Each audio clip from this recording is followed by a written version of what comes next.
Zaida egresó y además de ser alumna fue exdocente de la carrera de Indumentaria y Textil.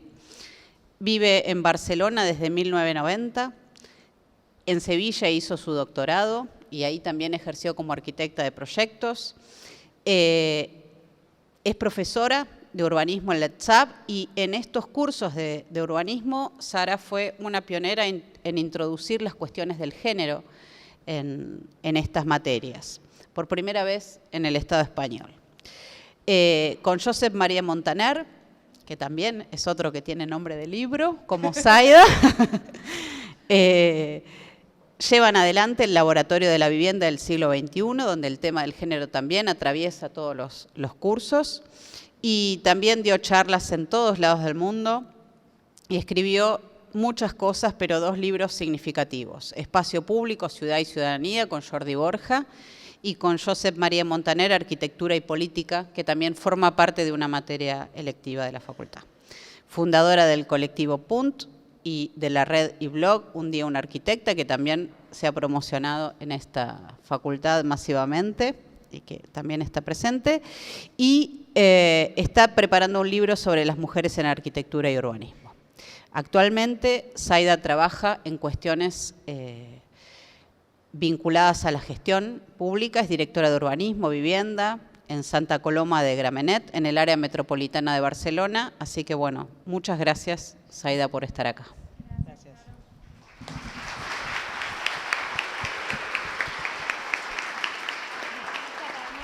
Sí, pues si no se verá nada. ¿Se puede apagar la luz? Vale, sí. Y un poquito, sí, bueno. Alguna, que si no se van a dormir. Ahí. Vale, perfecto. Ahí, así está bien. Sí, si se duermen, sé que tengo que apurar. Bueno, muchísimas gracias, Carolina, muchísimas gracias, Griselda, por aceptar la charla. Obviamente siempre que vengo y puedo y hay alguien que tiene un hueco en alguna materia para hacer una charla, vengo a hacer una charla porque considero que es un honor y a la vez una obligación venir a la facultad. Y cuando vi que estaba esta materia de diseño y género, me pareció maravillosa y digo, no me la puedo perder. O sea, es egoísmo puro y duro, no me puedo perder estar aquí porque, bueno, es un tema que es muy importante. Es importante que reflexionemos, hombres y mujeres, sobre qué quiere decir género, y también eso nos lleva también a que es lo que intentaré ahora explicar un poquito, a una revisión de cómo nos formamos, qué conocimiento transmitimos y qué lugar ocupamos las mujeres en nuestro conocimiento, ¿no? Antes de empezar, podría hacer la pregunta: ¿cuántas arquitectas o urbanistas mujeres conocéis? ¿Y desde cuándo? ¿No? Seguramente podría que levanten las manos quienes conocen. Podemos hacer ese ejercicio, pero no lo haremos.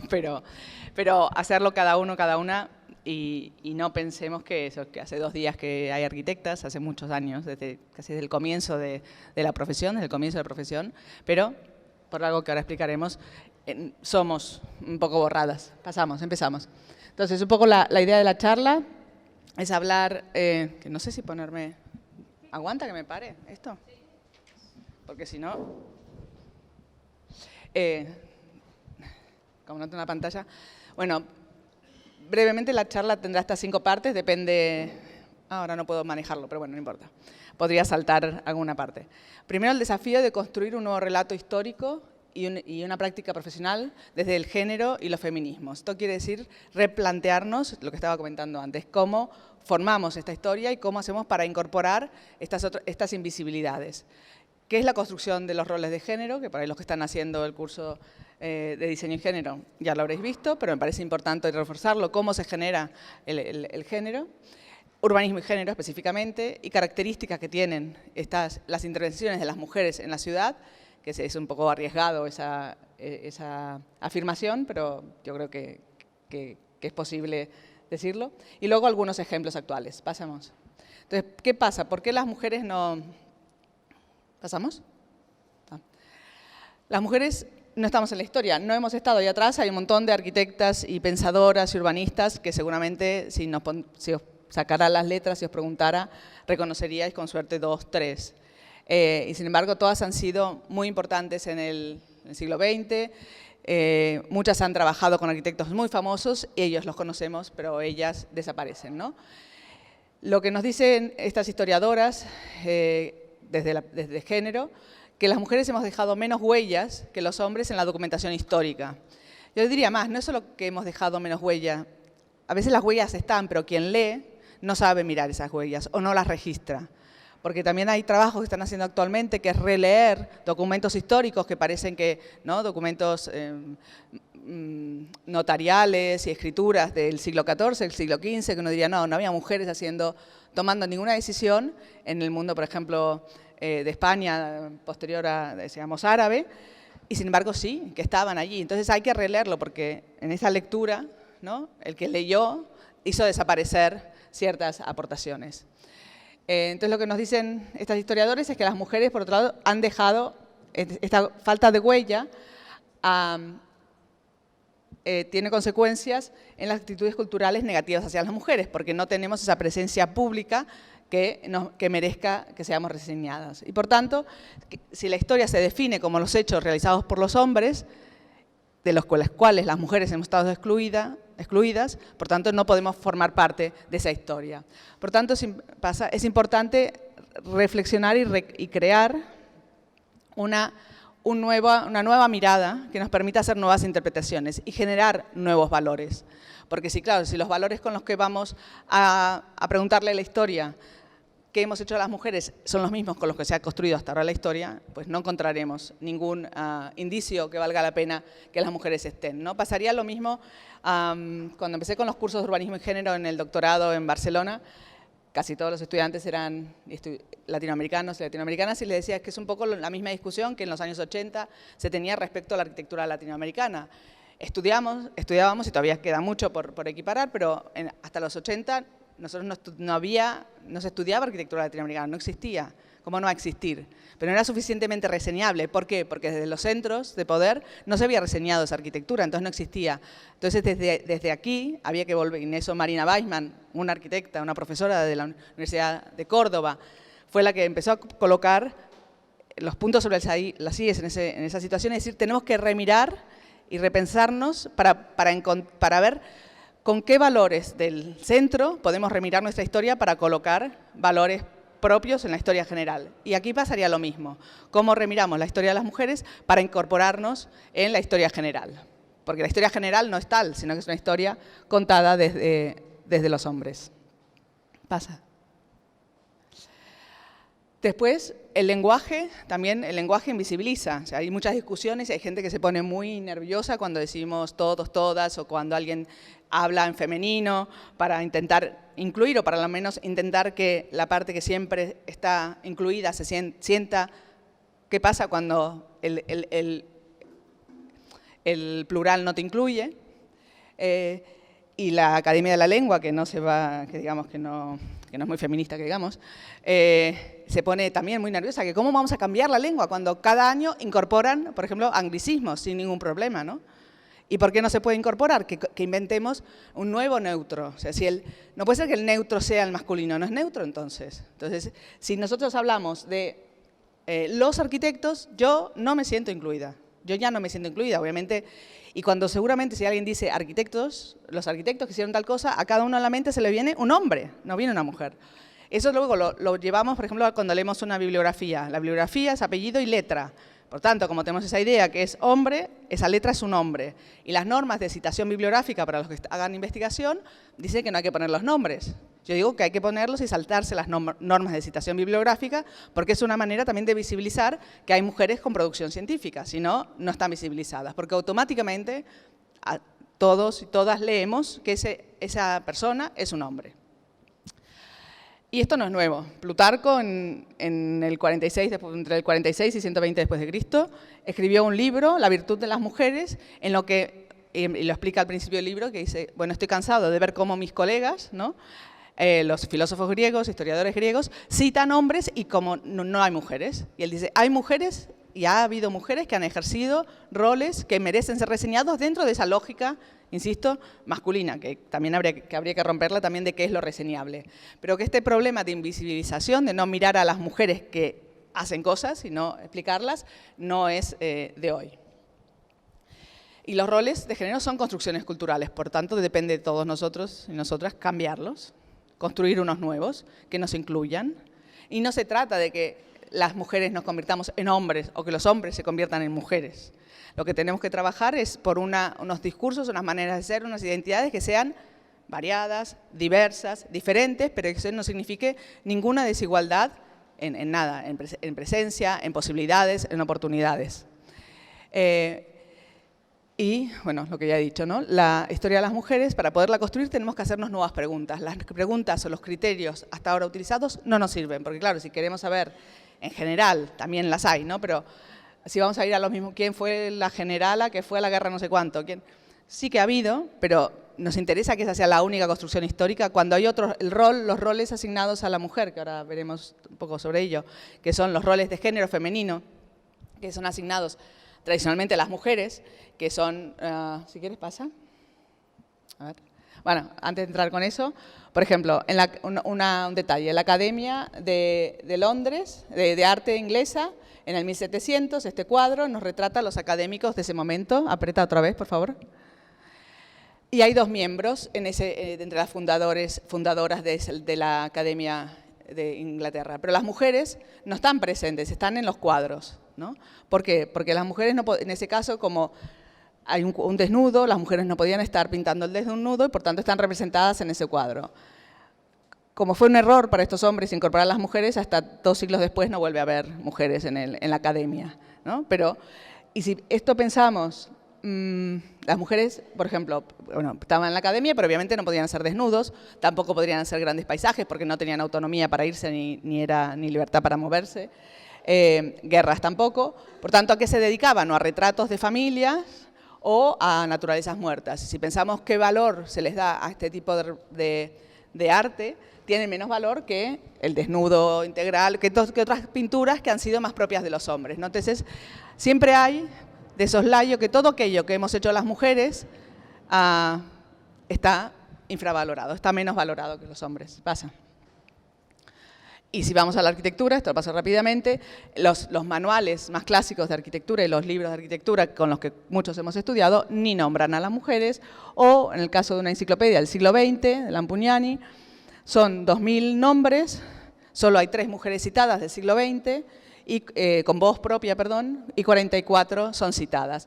Y además, cuando se citan a grupos de hombres, como puede ser Boigas Torren Mackay o Van der Broek Wakema, se cita el grupo y se los cita individualmente. En cambio, no se hace lo mismo con grupos donde hay mujeres. En el caso de Robert Venturi, de Denise Scott Brown o Franco Albini y Franca El, ellas están dentro de la voz de él. O sea que hasta en la manera de contar ya se cuenta diferente la presencia de las mujeres y los hombres. O en el caso de la enciclopedia Clarín, cuando se habla de estudios staff, que está formado por 3 personas, 2 mujeres y un hombre, a partir del primer párrafo de la definición y de la explicación de lo que hacía ese grupo, solo hablan del hombre. Entonces yo me pregunto, ¿o Jorge Goldenberg era tonto y compartía el dinero con 2 socias que no hacían nada, o alguien se está mirando muy mal, ¿no?, cómo se organizaba ese trabajo? Y creo que eso además tiene no solo un problema de invisibilidad para las mujeres, sino la construcción heroica de la arquitectura con héroes individuales es una gran mentira, una gran falacia que no nos ayuda tampoco en la profesión. Porque no es una profesión ni la arquitectura, ni el diseño, ni el urbanismo que se haga solo o sola.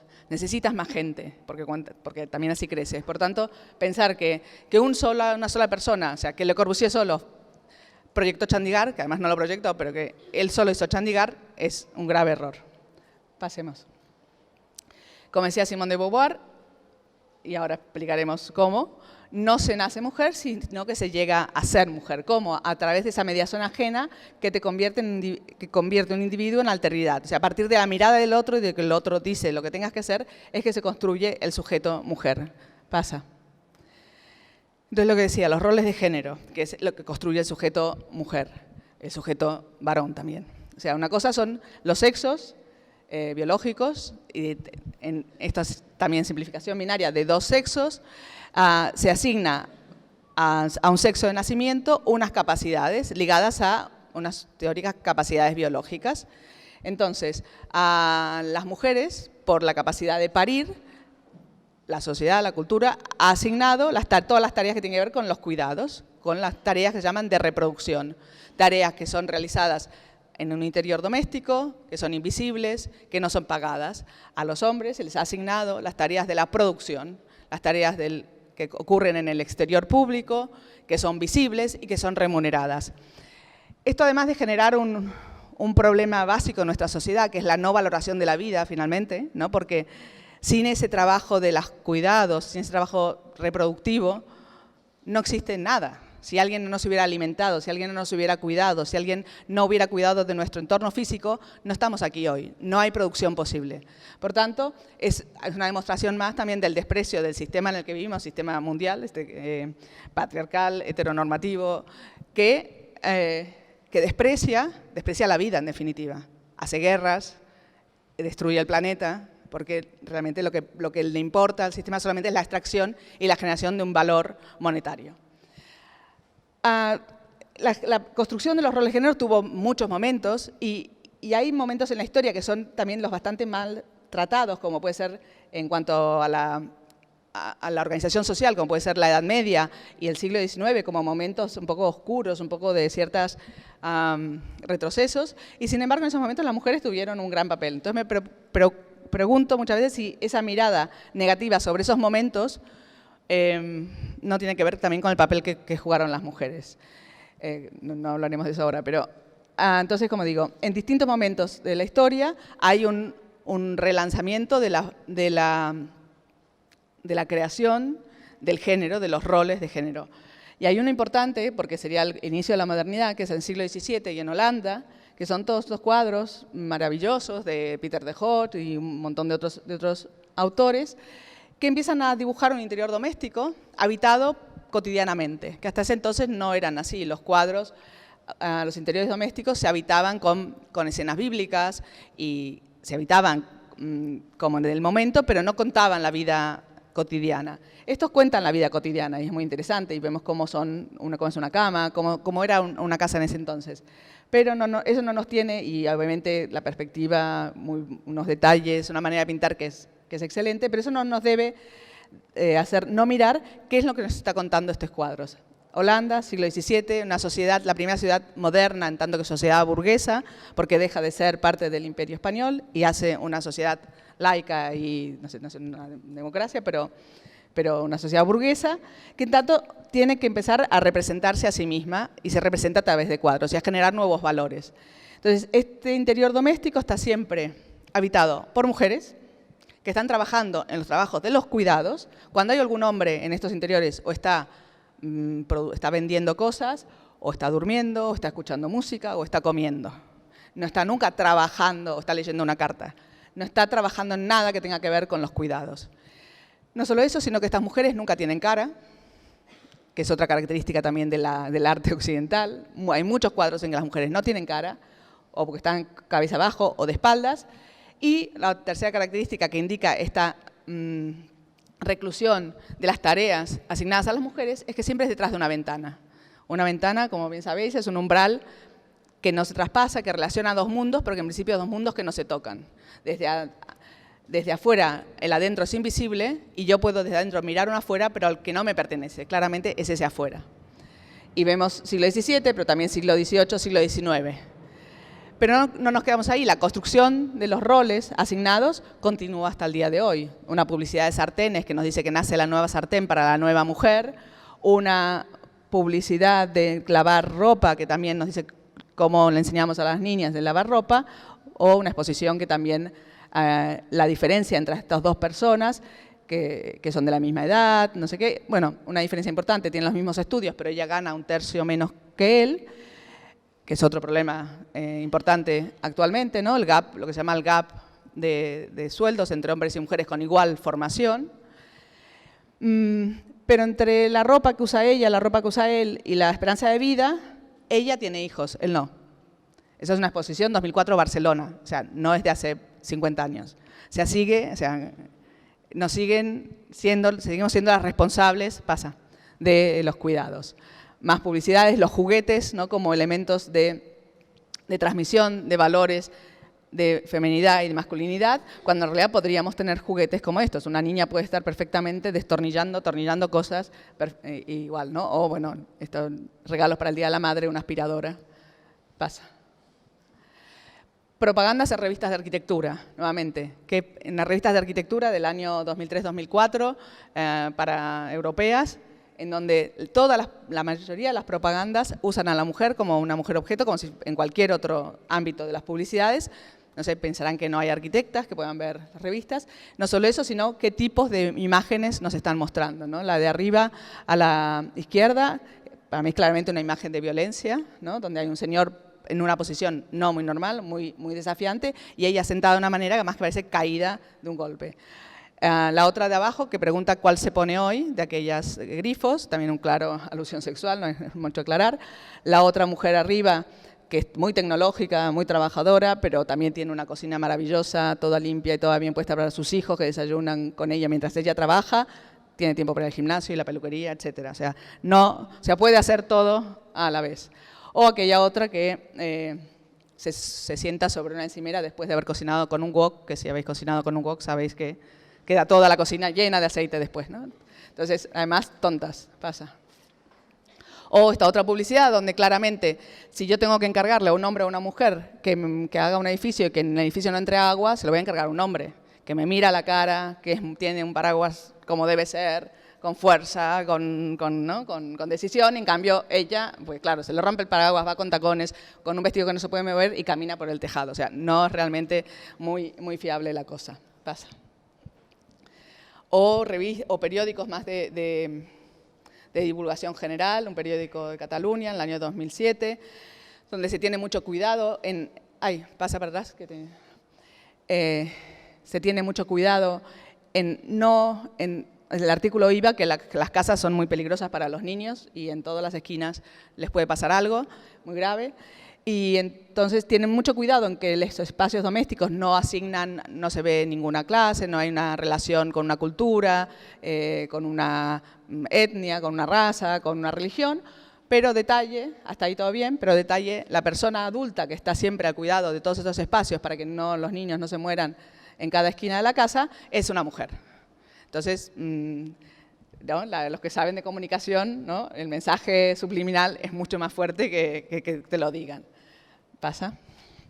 Y bueno, llegamos al mundo de la política, donde obviamente las mujeres somos, de la política o de los espacios de poder, ¿no? También si uno pensara, no lo tengo aquí, pero las palabras que siempre se le han dedicado a Zaha Hadid por haber llegado al Parnaso de la arquitectura y ser como era, y no ser guapa, y ser mandona, y ser gritona, y ser no sé qué, y ser muy chula, igual que todos los señores, pero eso en un señor nunca es cuestionable, ¿no? Pero en cambio en una señora sí que es cuestionable. Y obviamente si para jugar en esa liga en la que jugó Zaha Hadid, la única manera es jugar como un hombre, por tanto, comportarse igual que ellos. La política es otro campo donde tampoco las mujeres han sido bien vistas. Aquí ejemplos de portadas de un periódico, el gobierno del 2007, el gobierno español a la izquierda y los representantes de Herri Batasuna, el brazo político de ETA, en España, que estaban hablando sobre el final del grupo, sobre el desarme, etcétera. En una foto hay 4 personas, en la otra hay 5, ¿no? Cortaron a la mujer, porque además de ser mujer, es joven y además era de la banda terrorista. Por tanto, rompía nuevamente con todos los esquemas de lo que debe ser una buena mujer. Típica foto que le hacen a todas las políticas es que aparezca como Hillary Clinton con Sharon, que pareciera que es la novia, ¿no? Y si os fijáis, siempre hay ese tipo de imágenes con las mujeres políticas. Yo creo que con Hillary debe haber habido alguna queja, porque a partir de un momento las fotos empezaron a ser diferentes, ¿no? Se ha quejado en la Casa Blanca. O aquella otra foto de Condoleezza Rice, ministra de Defensa o no sé qué, norteamericana, mitad de la portada de un periódico y mitad de la portada las piernas. Obviamente esa mesa, que no es como esta, que está bien, está pensada para señores, porque si vas con falda pasa lo que le pasa a ella, tiene que estar más preocupada de cómo está cruzando las piernas de lo que está discutiendo, ¿no? Entonces no se piensa que va a haber una mujer. Y lo último, son cosas más recientes en España, que la prensa más de derecha ha atacado muchísimo a a las mujeres de los grupos más radicales por su apariencia física, ¿no? Como diciendo que para ser de los grupos de Bildu, que es la derivada de aquel otro grupo político de Euskadi, y las de la CUP en Cataluña, para ser así, rebeldes y revolucionarias, primero hay que ser muy fea, bueno, no sé, algo así dicen. ¿Y a quién le importa? Si son feas, si son lindas, no hace a la labor. Pero obviamente lo que nos está marcando es que es un sitio no adecuado, ¿no? La política no es un lugar para mujeres. Pasa. Y obviamente el cuerpo de la mujer sirve para todo, y esto también tiene que ver con las violencias en el espacio público, las violencias también en el espacio privado, pero pensar que el cuerpo de la mujer es un objeto para ser manipulado al gusto del consumidor, ¿no? Entonces, sirve para vender cualquier cosa, ¿no? Y luego la diferencia de trato, como es en la foto de abajo en la revista a la derecha, el señor está vestido y ella está desnuda. No entiendo muy bien por qué. Pasa. ¿Qué tiene que ver esto con el urbanismo? Que esto ha llevado, o sea, todo este pensamiento excluyente, pensamiento que ha hecho de una particularidad la generalidad, que las ciudades estén pensadas por partes, teóricamente de manera funcionalista, y mirada y pensada desde los planos, desde la lejanía.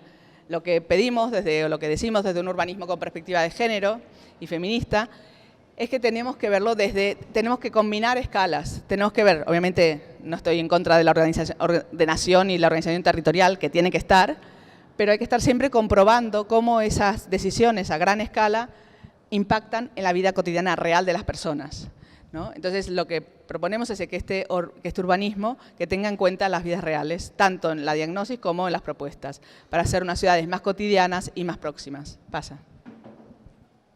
¿No? El resultado de lo que hacemos son zonificaciones, zonas residenciales, zonas de trabajo, zonas de compras, que esto genera muchísimas disfunciones, no son disfunciones tanto territoriales, pero también en la vida diaria es muy difícil poder combinar el trabajo, los cuidados, las responsabilidades de la casa en estos territorios. Ya veremos más cosas de eso. Pasa. ¿No? Donde además la ciudad que se proyecta y que se publicita y que se vende, esta es muy banal, por ahí son propagandas que te venden sitios para vivir de maneras mágicas, pero también si pensamos en la siguiente imagen, creo que es, las grandes maquetas que presentan los arquitectos estrellas, pues tampoco explican ni tampoco se preocupan nada por la vida real y cotidiana. Entonces, en estas propagandas, ¿cómo nos explican, qué nos venden, qué nos dicen para elegir dónde vivir? Como si la vida fuera siempre sin responsabilidad, siempre de fiesta, siempre todos sanos, siempre todos con dinero, siempre no hay problemas, ¿no? Entonces, es una ficción que aquí está en la venta de los pisos, pero en realidad con esa misma ficción se proyectan las mismas viviendas y se proyecta también la ciudad. Pasa. ¿No? Un poco estas imágenes, y habría otras mejores, ¿no? Cuando alguno de estos le explica a algún político el proyecto, que son, ¿no?, cáscaras de papel sin ninguna importancia, o muy pocas veces estas propuestas tienen alguna relación con el entorno físico, y si la tienen es a nivel estructural, pero nunca con el entorno social. Pasa. Y obviamente nuestra modernidad basada en este modulor que ni siquiera, o esta proporción de la cual se ha escrito muchísimo, ¿no?, las proporciones de los edificios, en base a esta ideal que supone un porcentaje ínfimo de la población de los hombres, ya no hablamos de las mujeres, obviamente además es eurocéntrico y eurocéntrico de una zona, etcétera. La Carta de Atenas es la que sirve de base para este urbanismo funcionalista, una Carta de Atenas que también creo que es mal leída, pero al final es la que nos llega a nosotros, una carta simplificada en estas 4 funciones, y cada parte de estas, y además si a eso luego le agregamos la transversal de clase, son estas funciones además divididas por rentas. Pasa. Entonces, lo que tenemos que intentar es construir unas ciudades cotidianas que consideren, nuevamente lo mismo digo, a las personas que la habitan, y considerando las diferencias, pero no precisamente porque a partir de considerar las diferencias podremos atenderlas y no generar desigualdades. Muchas veces me han dicho, por ahí alguien lo está pensando, igual tanto hablar de género y decir que las mujeres hacen una cosa y que los hombres hacen otra cosa, refuerzo la idea de los géneros. Yo digo que no, que uno cuando va al psicólogo, lo primero que hace es decir el problema que tiene para intentar, a partir de allí, solucionarlo. Si uno no reconoce el problema que tiene, no podrá nunca solucionarlo. Por tanto, aquí tenemos un problema, que es esta división de géneros, este binarismo, esta exclusión, en la que además perdemos todos, no solo las mujeres. Pasa. Entonces, lo que se trata es de visibilizar las experiencias múltiples de los habitantes de la ciudad y especialmente de las mujeres.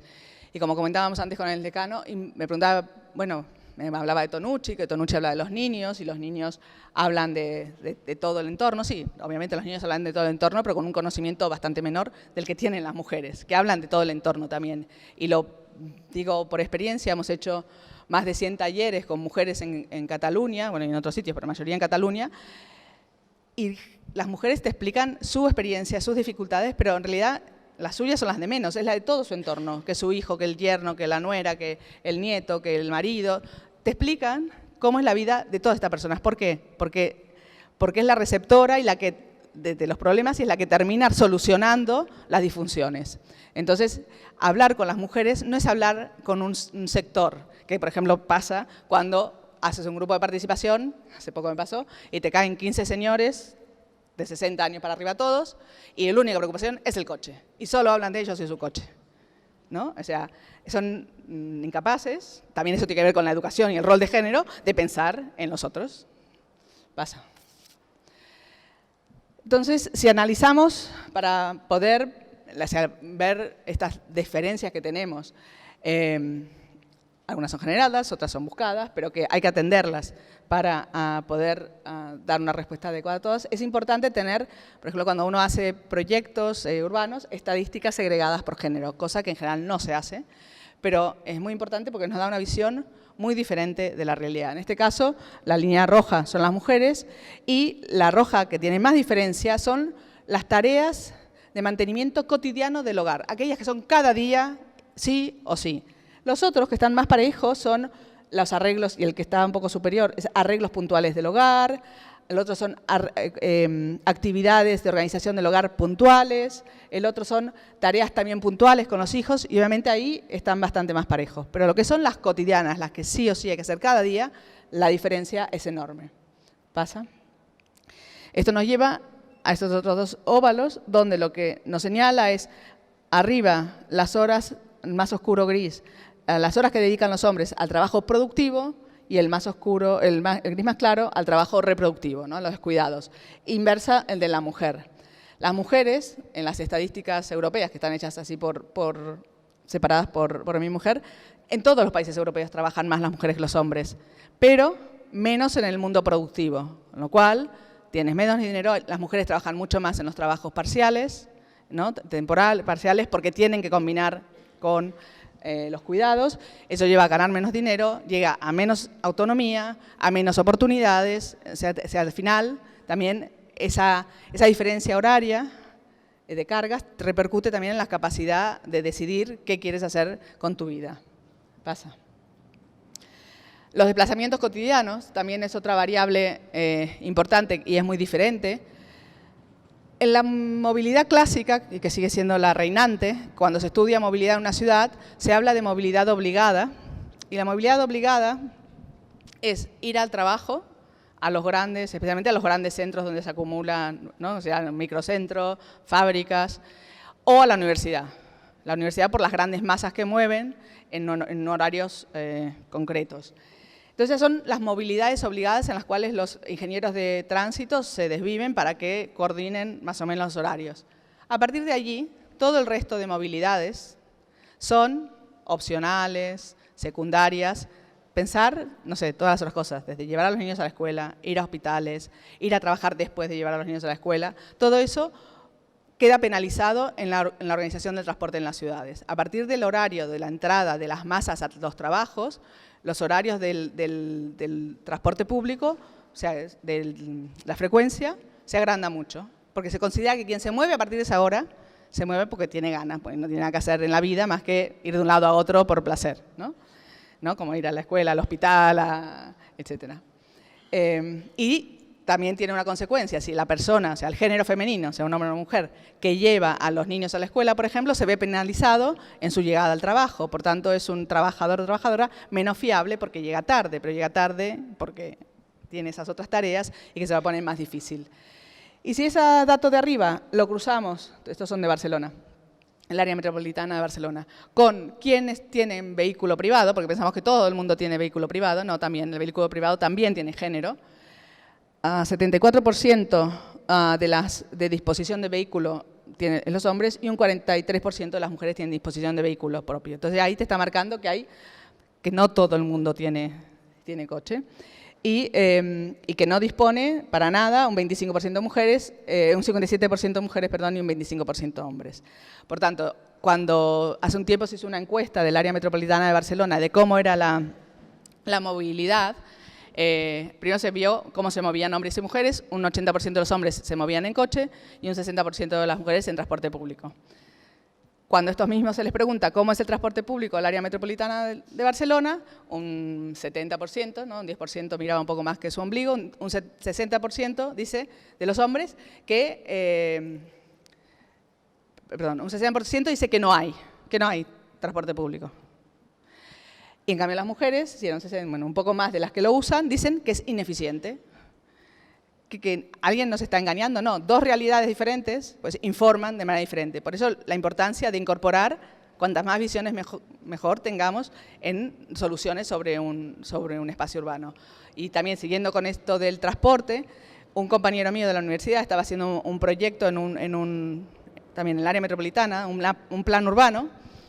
Y yo había hecho un taller con mujeres ahí, hacía muy poquito. Y me lo comenta y le digo, si quieres, yo tengo alguna información que igual te interesa. Dice, no, está súper bien ese pueblo, porque hasta las urbanizaciones tienen transporte público, está súper bien. Yo digo, pero el transporte público, ¿te fijaste en la frecuencia? No, está la línea ya suficiente. Claro, la frecuencia era la que nos habían contado las mujeres. El autobús bajaba a las 10 de la mañana para llevar a los jubilados al casal de jubilados, volvía a la 1:30 más o menos a subir, volvía a bajar a las 4. O sea, las mujeres decían, para ir al médico, para ir a trabajar, no nos sirve, porque está pensado solamente para bajar a pasear al pueblo, ¿no? Pero aquel otro arquitecto ya le valía con que en un plano dijera que había transporte público, ¿no? Y la línea estuviera y tuviera unas paradas. Pasa. Un poco los esquemas de movilidad, ¿no? El esquema de movilidad de género masculino es punto a punto, ¿no? De casa a trabajo, de trabajo a casa. El de la mujer sin cargas de hijos, pero con cargas de la hogar, ya hace un recorrido que es poligonal o que es en zigzag, en donde que nosotros también le llamamos recorridos útiles, que mientras que vas a un sitio, aprovecha para hacer otra cosa. Entonces, también eso tiene que ver con la movilidad de las mujeres. Normalmente las estadísticas en Barcelona, la mayor parte del desplazamiento de las mujeres en Barcelona es a pie y después en transporte público. Pero no es porque vayan a sitios más cerca, no, es que porque aprovechan, claro, ya que estoy, 10 cuadras, ya que estoy, otras 5, ya que estoy, y al final pues caminas más, ¿no? Y vas cargando. O otra cosa, en las oficinas al mediodía. Muchas veces los señores se van al gimnasio, en cambio cuando vuelves y miras abajo del escritorio de alguna mujer, ahí está la compra, están los zapatos para el hijo, ahí aprovechó el mediodía para poder hacer esas cosas. Y ya si hay personas a su cargo, está poligonal, estas líneas se complican mucho más, pasa. Entonces, lo que se trata es, esto es parte del trabajo del colectivo Punsís y al final sale la página web, son trabajos que están descargables en PDF en la página. Son unos trabajos, precisamente tiene que ver con poder medir cómo funcionan los espacios de la vida cotidiana desde la perspectiva de género, los espacios de la red, los equipamientos y los espacios de encuentro, ¿no? Antes pasó muy rápido, pero el dibujito que había antes aquí, esto es como en general se proyecta la ciudad, ¿no? O sea, la ciudad, tenemos una ciudad, hay nuevos crecimientos, están las escuelas así fuera, y el transporte público pasa por otro lado que no tiene nada que ver. En cambio, lo ideal sería, primero, no crecer más en superficie en la ciudad, que las cosas se repartan en un grano menor y que el transporte público, a poder ser, esté ligado con los equipamientos de afluencia, con las escuelas, con las bibliotecas, ¿no? Que no sea que cada uno va por su lado, ¿no? Pasa. Porque bueno, nuestra vida la podríamos organizar en estas 4 esferas y muchas veces es casi imposible estar en estas 4 esferas, ¿no? Y el sustrato, ¿no? El espacio por el que nos movemos hace mucho, colabora o entorpece esto. Entonces estaría la esfera productiva, la reproductiva, la propia, ¿no? También tener derecho al tiempo propio, poder encontrarte con amigas, ir al gimnasio, ¿no? También en las estadísticas las mujeres sale deporte muy bajo, ocio, lector muy bajo. ¿Pero qué? Porque no nos gusta el deporte, no, es que no tienen tiempo, no tenemos tiempo en general. Y la esfera comunitaria, ¿no? También poder tener tiempo comunitaria, social o política, poder dedicarse a la construcción colectiva, que también muchas veces cuando hay procesos de participación o hay alguna reunión, pues se hacen a las 7 de la tarde, 7:30 de la tarde. Claro, si tienes hijos, es la hora de, y si son pequeños, tienes que cuidarlos, la hora del baño, de comer, de irse a dormir. Por tanto, las mujeres en la edad digamos, reproductiva es el momento también de afianzarse en la profesión y quedas desfasada. De hecho, ahora hace poco leído un artículo en Estados Unidos, la súbita aparición de bastantes mujeres en la academia, en la universidad, de más de 50 años, que ya han criado, ya han hecho y ahora aparecen como catedráticas, como, ¿no? a correr lo que no pudieron hacer en el tiempo anterior. Pasa. Y como ya ha quedado claro, ¿no? Nuestro modelo de organización social da todo el peso a la esfera productiva, ¿no? O sea, todo el peso se pone ahí. Todo lo demás es subsidiario de la esfera productiva. Insisto en esta idea que cuando sin la esfera reproductiva no existe nada más de todo. Entonces, desde los horarios, de cómo se organizan los espacios, todo para ahondar los beneficios de la producción. Pasa. La planificación y diseño androcéntrico, ¿no? Por ejemplo, bueno, los baños, ¿no? Si uno piensa el baño, ¿no? La figura del hombre y en cambio la mujer hay 3 figuritas, ¿no? Y también eso, si aún aceptáramos esa división, cómo se proyectan los baños, cómo se calcula la cantidad de baños que hacemos en un edificio, nunca se cuentan que las mujeres llevan o a la persona adulta o a los niños pequeños y entonces necesitas más baños, más tiempo, cabinas más grandes, en las cabinas casi no puedes entrar y no se piensa, ¿no? Y después es que las mujeres tardamos mucho en el baño, claro, entre otras cosas porque tenemos un poco más complicado ir al baño y también porque hay otra variable que no tienen los hombres, que es 1 de cada 4 mujeres en edad fértil está menstruando en este momento y por tanto el uso del baño se ahonda, o sea, no hay 2 usos, hay 3 usos. Pasemos, ahí son ejemplos de la falta de prioridades o cuando hacen una geógrafa inglesa, Doreen Massey, uno de sus primeros escritos sobre geografía feminista, ella reflexionaba desde su infancia, que a ella le preocupaba, era inglesa y cada sábado la llevaban a Londres a hacer las compras con su madre y ella pasaba con el tren y veía campos de césped con figuritas, que todas eran hombres jugando a la pelota y preguntaba por qué ella no podía estar ahí. Y otras estudiosas lo que han hecho es también medir, por ejemplo, cuántos espacios públicos o espacios deportivos están dedicados a deportes que hacen mayoritariamente los hombres, ¿no? Como serían los campos de fútbol. No hay barrio, no hay nueva cosa que se haga que no haya que poner un campo de fútbol. ¿Y el resto? O sea, los hombres que no juegan al fútbol y las mujeres que quieren hacer otra cosa, no hay, ¿no? Porque no nos gusta hacer deportes. ¿Alguien ha preguntado alguna vez qué es lo que les gusta hacer o por qué no hacen deportes? O también qué prioridades se generan los espacios, nuevamente en la calle tienen que ver con la producción, ¿no? El espacio del turismo y de la venta que invade todos los espacios públicos, la nueva tecnología que se puede poner cargadores en la calle, cargadores eléctricos para coches, wifi, pero ahora sí poner baños es muy complicado, por ejemplo, ¿no? Cuando sería el baño es una herramienta de autonomía necesaria en la ciudad y, insisto, también más necesaria para las mujeres que los hombres también, por razones físicas, los hombres pueden hacerlo de alguna otra manera, aunque sea una guarrada, y las mujeres no. Luego también hay problemas que tienen que ver con las infecciones, y después una falsa creencia, porque también la medicina está llena de falsas creencias respecto a la fisiología.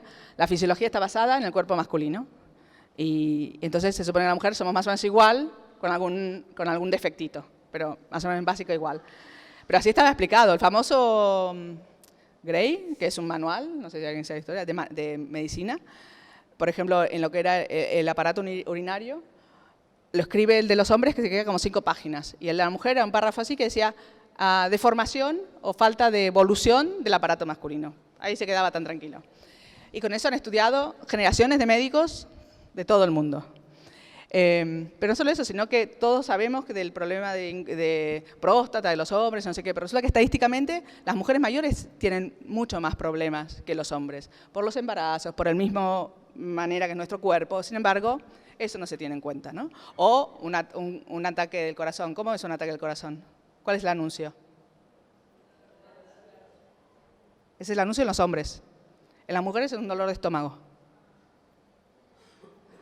Entonces, o sea, ahí como son muchos pequeños detalles que, bueno, que por suerte se van estudiando y se va viendo que es diferente, ¿no? Pasa.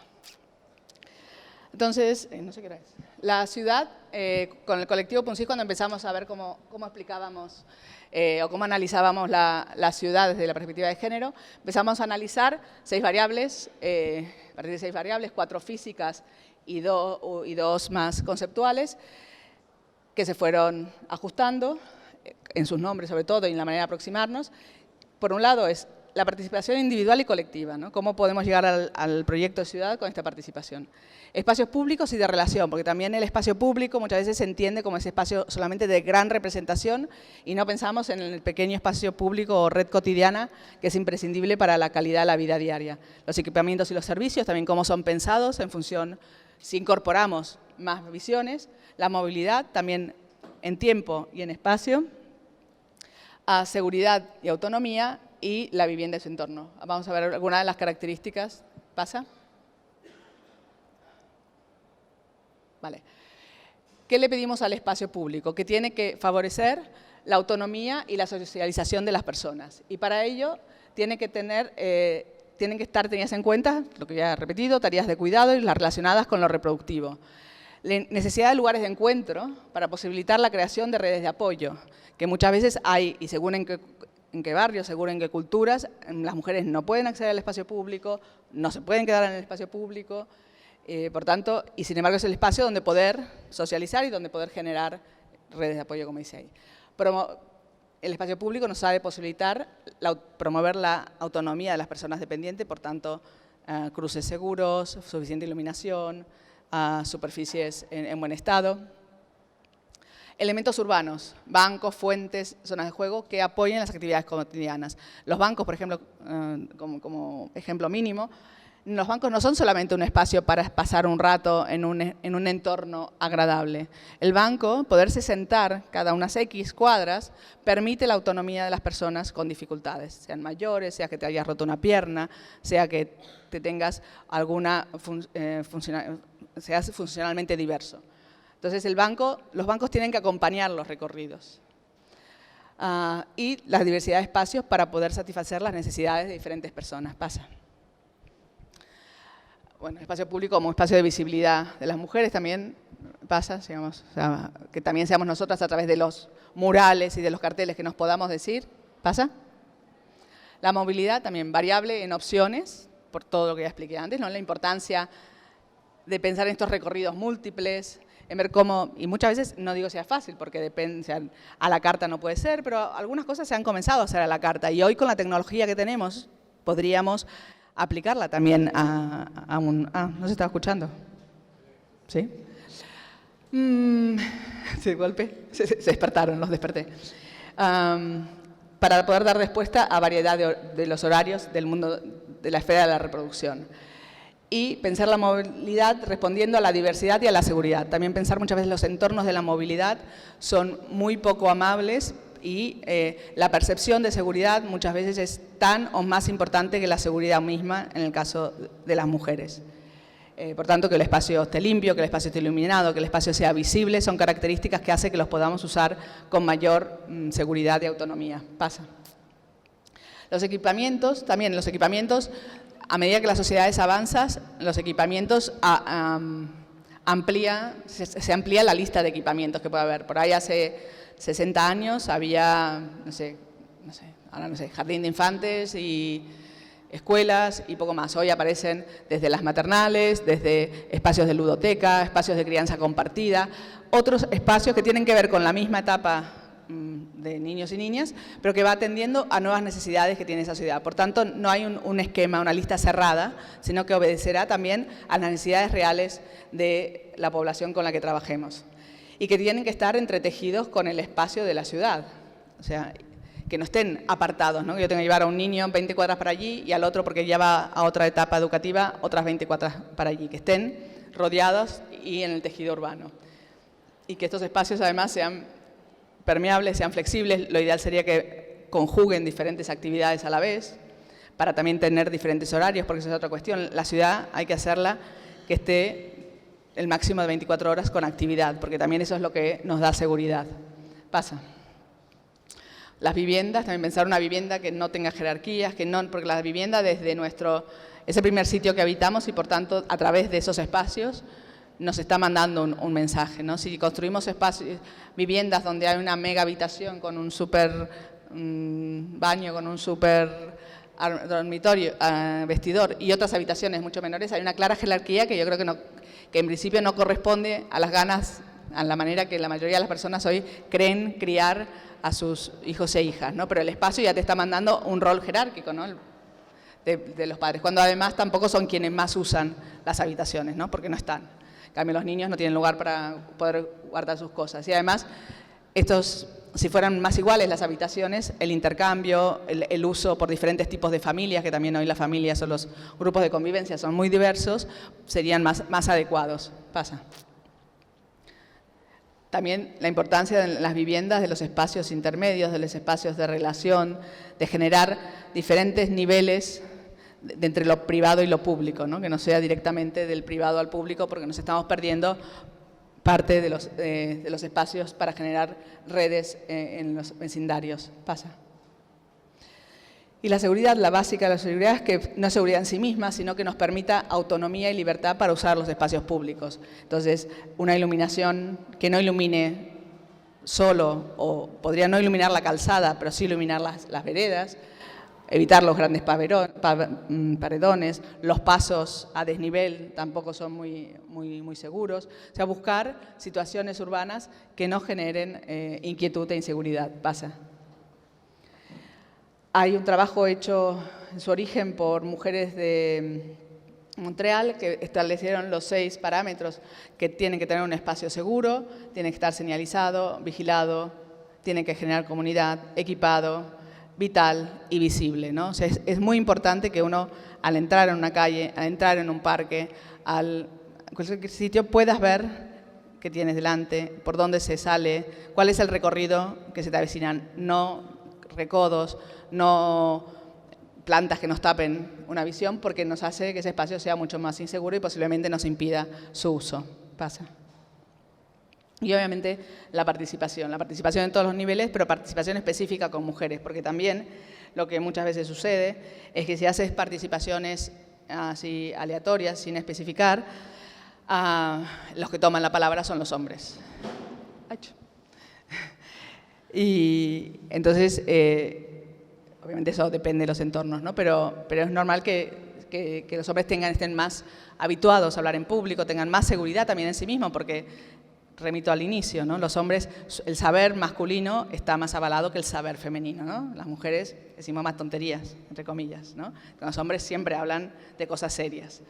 Entonces eso va acumulando una seguridad que en general a las mujeres les cuesta hablar en público, pero a las mujeres, a todas, mismo las universitarias, uno encuentra muchas profesionales que al ponerse a hablar en público pues no pueden, precisamente porque falta esa confianza que es construida a lo largo de siglos, ¿no? De que nuestro saber tiene interés y que tenemos capacidad para expresarnos y para poder explicar cosas interesantes. ¿Pasa? Y este es de parte de este trabajo, no explico ahora, pero todas estas 6 cualidades o 6 tipos de espacios, se pueden valorar, se pueden medir con estos 5 indicadores, que es la representatividad, la actividad, la diversidad, la autonomía y la vitalidad. Este es un trabajo de tesis doctoral de Adriana Chocoleto, una de las componentes del colectivo Punsis, y lo que se proponía era precisamente ver cómo podemos ser capaces de poner en números, en indicadores, porque sabéis que todo, parecía que siempre los números son muy fiables y son muy científicos y neutros y verdaderos, y tampoco es cierto, pero bueno, hay que poner números para poder discutir de igual a igual con los que solo ven números. Este ejercicio lo que intenta es hacer unos indicadores numéricos de calidades, de lo cualitativo, no de lo cuantitativo. Porque necesitamos ambos para entender los entornos, no es suficiente con solo el cuantitativo. ¿Pasa? Jane Jacobs, en este libro, Muerte y vida de las grandes ciudades, ya nos adelanta, y es un libro recomendable para leer y releer y por partes, de adelante a atrás y salteado. Siempre se puede leer, siempre hay algo interesante para descubrir en sus palabras. Y precisamente lo que ella nos propone es este proyecto urbano con otras prioridades, y que si hay diferentes paradigmas puede haber unos nuevos métodos y unas nuevas soluciones. Pasa. De hecho, al comienzo del libro deja muy claro cuál es su aproximación. Está escrito en los años 60, pleno auge del movimiento moderno en Estados Unidos, del movimiento internacional, arquitectura internacional, con un urbanismo que arrasaba todo en pos de lo científico y lo que era más correcto. Y lo que ella dice, o sea, al comienzo del libro, es esto: es un ataque contra el actual urbanismo y la reconstrucción urbana, que en realidad detrás de la reconstrucción lo que había era una destrucción, para después reconstruir lo destruido, no porque estuviera destruido. Es un intento de presentación de nuevos principios de planificación y reconstrucción urbana, diferentes, incluso opuestos a los que se enseñan. Es más bien un ataque contra los principios y los fines que han modelado el moderno y ortodoxo urbanismo y la reconstrucción urbana. Para exponer unos principios diferentes, voy a escribir sobre cosas corrientes y vulgares. Y es algo que también defiendo. Hay que hablar de lo corriente y vulgar. Y además que como profesionales vamos a estar involucrados en lo corriente y lo vulgar la mayoría de nosotros. Lo excepcional es excepcional. Y nuestras vidas ocurren en espacios corrientes y vulgares. Y por tanto tenemos que ocuparnos de ellos. Por tanto, ella nos propone mirar lo ordinario para entender cómo funcionan las ciudades y sus elementos. Pasa. Y en resumen nos dice: la experiencia vivida es un conocimiento, es un valor y tiene que estar primero. Pasa. La ciudad es un sistema complejo, por tanto ella aquí critica mucho a los urbanistas tan científicos, porque dice, utilizan para resolver cuestiones urbanas ecuaciones de dos variables, ¿no? O sea, un poco la del transporte que decía antes. Si aquí vive mucha gente, se va a trasladar para aquí, se traslada una hora y ya está. No hay más variables. Y dice, la ciencia ya trabaja con múltiples variables. Por tanto, el urbanismo, tan científico y moderno, no lo es tanto. ¿Pasa? Y que las personas son el centro, que también parece una obviedad, pero si fuera tan evidente y tan obvio, como alguna vez me ha dicho algún compañero en la universidad, que me decía, ya puedes dejar de hablar de Jane Jacobs. Y yo le decía, bueno, el día que ustedes dejen de hablar de Le Corbusier, yo dejaré de hablar de Jane Jacobs. Si fuera tan cierto que estas máximas están tan dentro de todos, las ciudades serían un poquito más humanas de lo que son. Así que creo que aún podemos seguir hablando de Jane Jacobs. Pasa. Entonces, el urbanismo feminista se trata de poner la vida de las personas en el centro de las decisiones urbanas, y podemos hablar de una ciudad cuidadora, ¿no? Un poco reincidiendo en esta idea que sin estos cuidados no existe nada más, ¿no? Y sería intentar cambiar, en realidad, darle vuelta al calcetín del sistema en el que vivimos. Una ciudad que te cuida, que te permite cuidar a otras personas y que permite que te cuides. ¿Pasa? Algunas características de los principios de este urbanismo feminista, que ya os he dicho todos: profundizar en el análisis de la realidad, priorizar la experiencia cotidiana y la diversidad de las personas, proximidad como una calidad urbana imprescindible, valorar las tareas de la reproducción y de los cuidados de la sociedad, ¿no? ¿Pasa? Interrelación de los diferentes aspectos de la vida y los espacios, entender cómo nos movemos en según qué espacios y según qué personas, no pensarlo por separado. Reconocer la diversidad funcional y de los cuerpos y romper jerarquías sociales y entre disciplinas, ¿no? O sea que trabajar de manera integral con las personas, pero también entre colegas de otros saberes. Pasa. La ciudad con perspectiva de género no es un resultado formal. No hay una arquitectura de género con forma de género, no hay una ciudad con forma de género. Es un proceso y es una manera de mirar. Por tanto, no es que haya, ahora os voy a mostrar la solución. Esta es la ciudad que todos tenéis que hacer. No. Es mirar diferente, visibilizar lo invisibilizado desde el discurso hegemónico, masculino, clase, etnocéntrico, etc. Pasa. Y brevemente, yo diría que hay unas características que así estudiando un poco también aportaciones históricas y de las mujeres a la ciudad, hayan sido arquitectas o no, pero para mejorar la vida de la persona, esto cotidiano, me ha atrevido como a hacer un poco 3 características que me parece que marcan las aportaciones de las mujeres. Uno, aprender de esta acción de las mujeres en tiempos de crisis. En este caso son situaciones al final del 19, principios del 20 en ciudades del este norteamericano, donde las mujeres en la primera imagen se dedican a lo que ellas llamaban el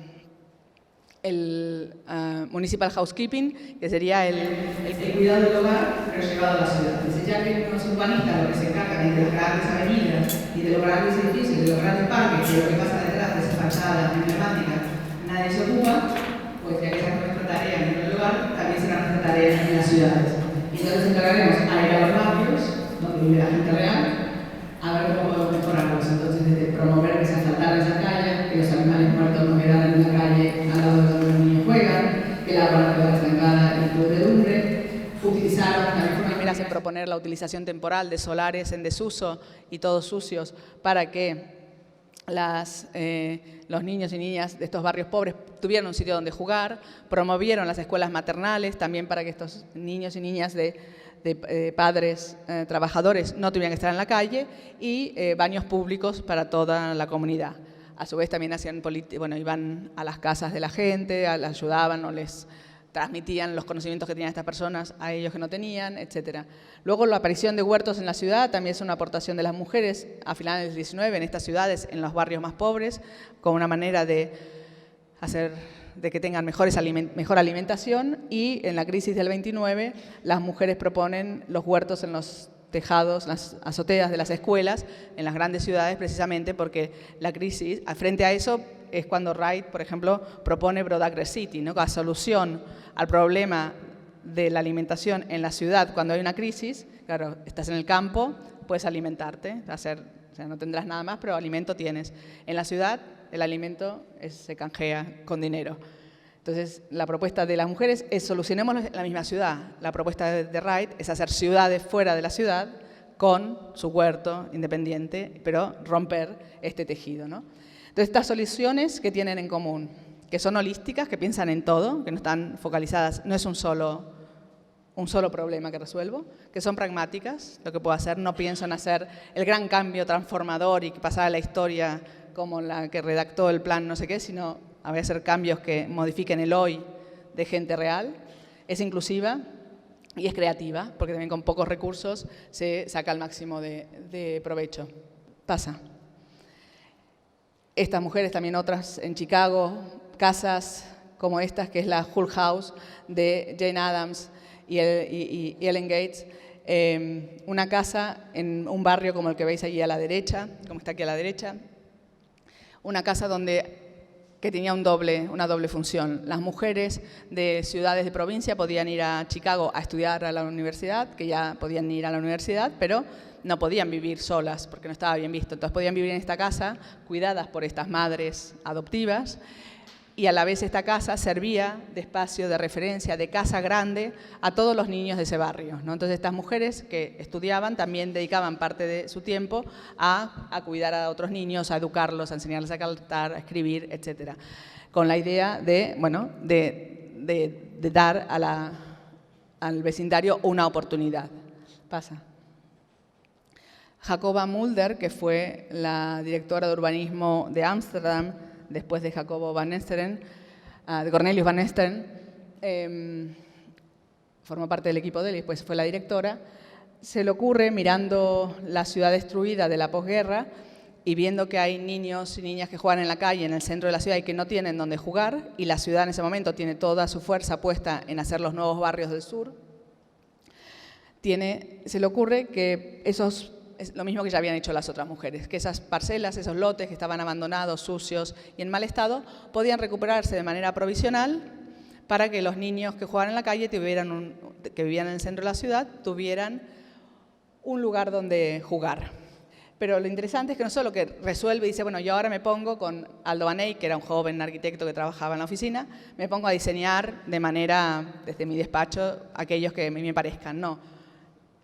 El proceso que implementa es, en los barrios, es la gente la que tiene que decir, hay un solar vacío, sucio, y hay niños que necesitan este espacio.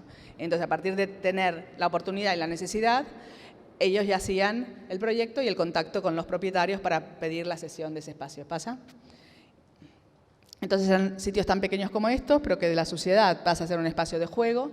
Los juegos eran muy económicos, modulares, que se podían combinar de mil maneras, también juegos que cada vez se pierde más, ¿no? Cada vez los juegos también son más dirigidos. En ese momento, no sé, era saltar, subir y cada niño o niña imaginaba que era ese juego. ¿Pasa? O estos otros lugares, ¿no? Sitios también llenos de basura que se convertían en un pequeño espacio de juego. Y llegó a ser 700 de estos espacios en Ámsterdam, que con el tiempo han ido desapareciendo. Y la historia en general le asigna a Van Eyck el proyecto de esos hay un libro que se llama Playground, y le asigna a Van Eyck la idea y el proyecto total de eso. No, Van Eyck estaba en el equipo, pero no es solo él, ¿no? A la autora de aquel libro le pregunté por qué no hablaba de Jacoba Mulder. Me dice, no, es que ella no dejó nada de textos. Claro, esa es la otra cuestión también. Muchos hombres, y podemos pensar en Le Corbusier en otro campo, cuando hace su obra completa, incluye una vivienda, porque pone una foto de unos dibujos que le había hecho en la vivienda, que es la vivienda 1037, creo que es, de Eileen Gray, en Francia. Y por mucho tiempo esa casa fue asignada a Le Corbusier, porque él se escribió a sí mismo y puso unas fotos y no aclaró más. Entonces, en ese revolutum, pues esa vivienda era de Le Corbusier y no, era de Eileen Gray. Hasta que alguien revisa la historia y dice, esto no es así. Y de alguna manera Jacoba Mulder también ha pasado desapercibida cuando pensemos que es desde los años 30, 60, es subdirectora y después directora de urbanismo de Ámsterdam, o sea que no es un cargo menor. Y sin embargo, y lo mismo, Van Esteren, que era el que iba a los SIAM, llevaba el trabajo de todo su equipo, pero es solo él el que perdura, el que lleva los escritos, el que fue el urbanista de Ámsterdam, él con un equipo. Vale, pasemos. Otra es la incorporar estas palabrejas para Elisa, coactuación y corresponsabilidad. De alguna manera, hay trabajos como este que se basan, y un poco también como la casa que veíamos antes, el último ejemplo, en un apoyo mutuo, en intercambio de conocimientos y unos proyectos basados en necesidades reales. Esto es en Bolivia, en La Paz, un sitio que se llama La Virgen de los Deseos y es hecho por Mujeres Creando, que es una asociación muy plural de mujeres muy guerreras en La Paz, donde hay mujeres que tienen mucho poder y que tienen dinero, otras que no tienen ni dinero ni poder, pero entre todas conforman un tejido de la cual todas, digamos, crecen y todas se benefician. En este caso, esta casa tiene una triple función, tiene una parte de trabajo, que hay un comedor y lo llevan dos cooperativas de mujeres, uno en la mañana y mediodía y otro a la tarde y a la noche. Hay un servicio de librería que consiste en fotocopiar libros, el libro que quieras. Hay un servicio para mujeres que sufren violencia machista, que consiste en abogadas, psicólogas, procuradoras, todo lo que necesites, que son mujeres de estas que digo poderosas, que también están en el grupo, que prestan su servicio gratis a las mujeres que lo necesiten. Luego, en el primer piso, hay habitaciones que pueden ser usadas para mujeres que necesiten huir de las casas, pero si no, sirven de hotel para otras mujeres que pasan por allí y quieren también ser parte de esta red. Y tienen una radio para las cholas, una radio para las mujeres que trabajan en otros hogares y que, bueno, se forman y, bueno, tienen una radio, un programa semanal de bastante audiencia. Y el tercer elemento, o el cuarto ya no sé qué es, una guardería que se llama Mi Mamá Trabaja, que está abierta 24 horas. 24 horas porque también se dan cuenta que a las mujeres, y todas mujeres del mundo más informal, pueden no trabajar en un horario de 8 a 4, de 10 a 18, sino en horarios diversos, y también porque hay mujeres que ejercen la prostitución y también, por tanto, por la noche no están en la casa. Y los niños, las niñas viven aquí, pueden dormir aquí, bañarse, es una especie de casa y está 24 horas para ellos, pasa. Hay algunas imágenes, la radio, el restaurante y la guardería, ¿no? Un espacio muy colorido y cada uno tiene como distintos accesos, ¿no? También que especialmente tiene distinto acceso, la parte de los niños y la parte de atención a mujeres que sufren maltrato machista. ¿Pasa? Un poco a partir de todos estos conocimientos y experiencias previas, en la India, en un trabajo que empecé yo y después siguieron otras con una ONG de allí, otras estudiantes, pensamos en una idea de una zona de recursos para mujeres. En la India, donde en teoría y por ley las mujeres están en igualdad de condiciones que los hombres, pero no sale del papel, en situaciones muy graves, no tienen acceso a recursos económicos, también dependientes del grupo religioso que pertenezcan, casi no pueden salir de su entorno más inmediato, el espacio público es muy inseguro para las mujeres, el transporte público también. Hay algunos centros de aprendizaje o de enseñanza de actividades productivas para las mujeres, pero claro, si después no tienen acceso a recursos económicos para montarse su propio negocio, si tampoco pueden ir a buscar trabajo, porque en su barrio no van a conseguir, porque no hay, irse más lejos no lo pueden hacer, al final es una formación muy frustrante, porque no pueden hacer nada. Entonces la idea era generar un espacio que uniera un poco las 4 esferas que veíamos al principio, ¿no? Que estuviera la formación, o sea, lo propio, lo productivo, un espacio donde se ayude a generar un espacio de producción, se les ayude económicamente, se les guíe, se les dé soporte, un espacio de trabajo reproductivo, o sea, pueden ser desde espacio para trabajos domésticos, máquinas que por ahí no pueden tener en casa, como espacios para cuidados de los hijos, hijas, de personas dependientes, y también un espacio de salud, porque también en lo que pasaba allí, las mujeres eran capaces de cruzarse toda la ciudad para ir a acompañar al médico o buscarle la medicina para alguno de la familia, pero para ella nunca iban. También tienen que ver las cuestiones culturales y una casa segura. ¿Pasa?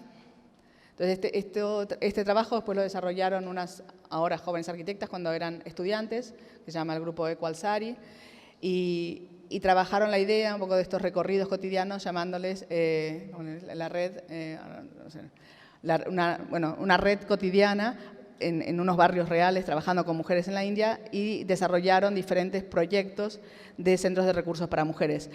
Todos tenían una base en común, pero después se adecuaba al entorno en que cada uno que cada uno de estos proyectos se insertaba. ¿Pasa? Entonces, lo que generaron en un barrio determinado de la India, en Okla, de Delhi, es establecer, porque claro, al final todas las calles, no se puede hacer mejorar todas las calles a la vez, pero entonces lo que hay que hacer, para empezar, es buscar cuáles son los recorridos que relacionan más espacios cotidianos para las mujeres, donde está el pozo de agua, donde están los baños, donde están las escuelas, donde están los centros de salud, y priorizar esas calles para mejorarlas, para que tengan luz, para que sean más seguras, para que pasen más actividades y reforzarlas también con más actividad de estos centros de recursos para mujeres. Pasa. Es igual, pues es uno de los proyectos que era mercado y vivienda temporal, que también es un grave problema de las migrantes mujeres cuando caen en las grandes ciudades. Pasa. Bueno, pasa. Y creo que con esto, ahora no sé si queda algo más. Este sería un proyecto en Barcelona que no es que esté hecho con, o no sé si alguien empezó con perspectiva de género, pero me parece que ilustra bien, en un contexto más cercano a mí al menos, cómo puede ser una parte de ciudad pensada de esta manera. Hay la oportunidad de generar de una renovación de un área de la ciudad. Y entonces se conjugan en ese espacio viviendas para jóvenes, viviendas para gente mayor, centro de día para gente mayor, mercado, supermercado, biblioteca, escuela, escuela maternal, centro de vecinos. Entonces es un espacio que siempre hay actividad. Digamos que ahí podría, o sea, 24 horas de manera, entre comillas, natural, hay actividad y la manera que están hechos los edificios también son muy transparentes, recogen, hay cubiertas, bueno, pasa, no sé si habrá otra imagen más, ¿no? Desde adentro puedes ver claramente lo que pasa afuera y viceversa. Y digamos, ese espacio público, también apoyado en la parte comercial que ya existía, pero se retroalimenta y es un espacio de comunidad, de seguridad, a donde todos los componentes de la familia pueden hacer diferentes actividades. Pasa.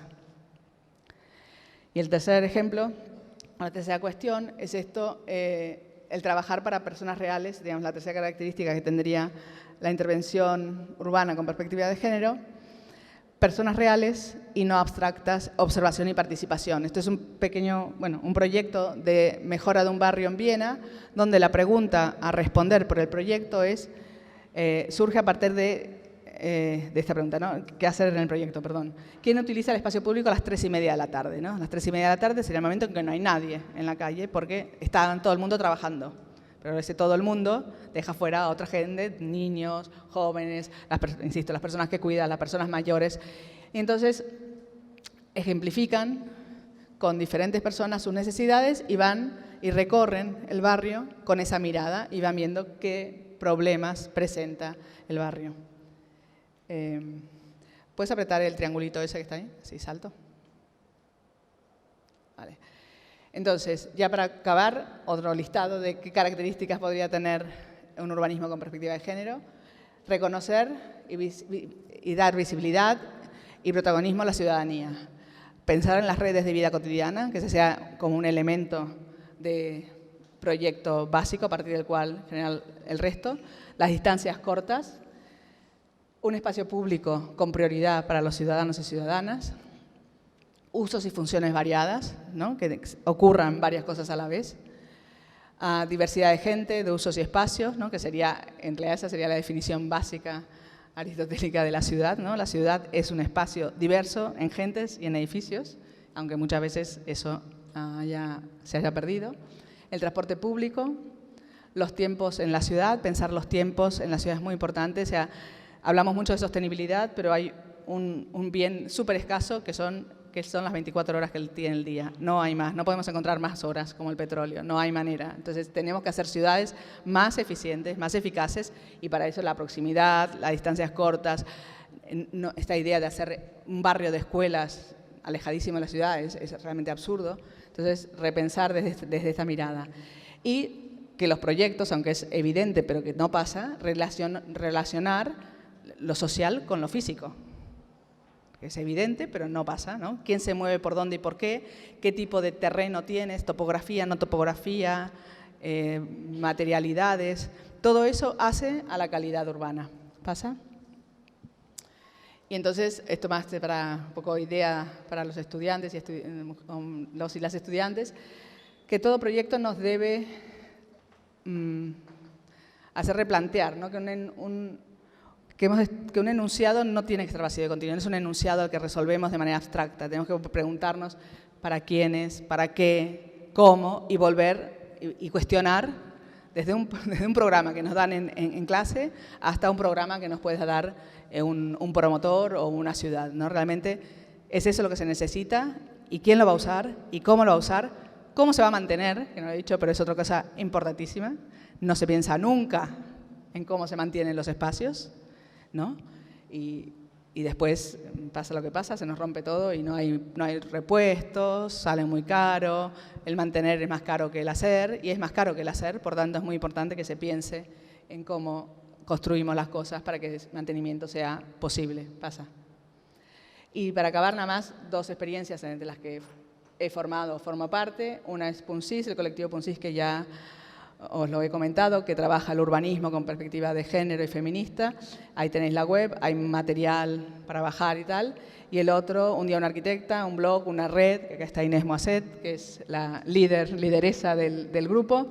Una iniciativa abierta, en red, altruista, que da mucho trabajo, pero también da muchas satisfacciones, que llevamos 2 años y que cada día hemos sacado la biografía de una mujer y la primera fue del 1440, o sea que las arquitectas no nacimos ayer, de 1440 hay mujeres que han hecho arquitectura.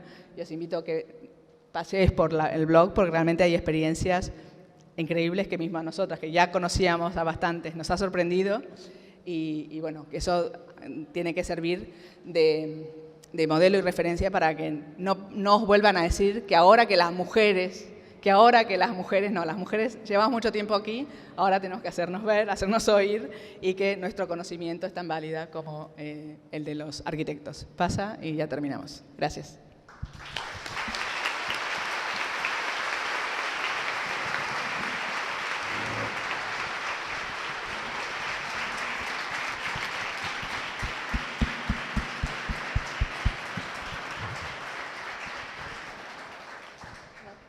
Bueno, gracias, Aida.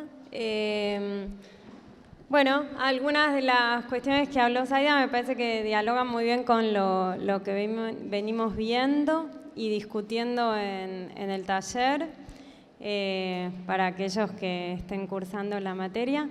Pero bueno, los invito a hacerles preguntas, a aprovecharla. ¿Pueden levantar la mano? ¿Querés repetir algo? Sí, de lo que decía ella es que pareciera que lo que yo he explicado es decir, bueno, mejoremos los espacios, mejoremos lo que hay para facilitar el rol de género asignado. Y la pregunta es, ¿de qué manera ese cambio puede ayudar o no a transformar los roles de género, ¿no? Bueno, un poco lo dije con el símil del psicólogo, ¿no? Yo creo que primero hay que hacerlo visible y creo que también si la sociedad le diera importancia a ese trabajo, por tanto, si los pasas de categoría, puede pasar a ser atractivo para cualquiera, o sea, porque obviamente son tareas que hay que realizar. Y entonces, si por ahí no es una tarea menor, también al género masculino también le interese hacerlo. Podría ser desde que pueda estar bien remunerado, en caso de algunos trabajos, que no están, porque todas las tareas que están más ligadas a la esfera de la reproducción, desde maestras, de enfermeras, no están bien remuneradas. Si reconociéramos que el mantenimiento de la vida es fundamental y se pagara en consonancia con ello, por ahí resulta más atractivo. Si tuviéramos leyes también que igualen, ¿no? Que una baja por maternidad sea por maternidad y paternidad, pero no significa que ninguno pierda, sino que los dos ganan porque ganan un tiempo X y bueno, la sociedad te reconoce eso. O, digamos, yo creo que que desde varios caminos hay que cambiar las prioridades. Pero mientras tanto, desde luego, las personas que ven coartadas sus opciones porque hay que ocuparse de todo ello y la ciudad no te ayuda y los tiempos no te ayudan, pues si mejoramos un poco, al menos podrá tener esta persona una oportunidad más o mejor para poder dedicarse a otras cosas, ¿no? Para poder elegir quién es, además de ser paridora o paridor, no sé.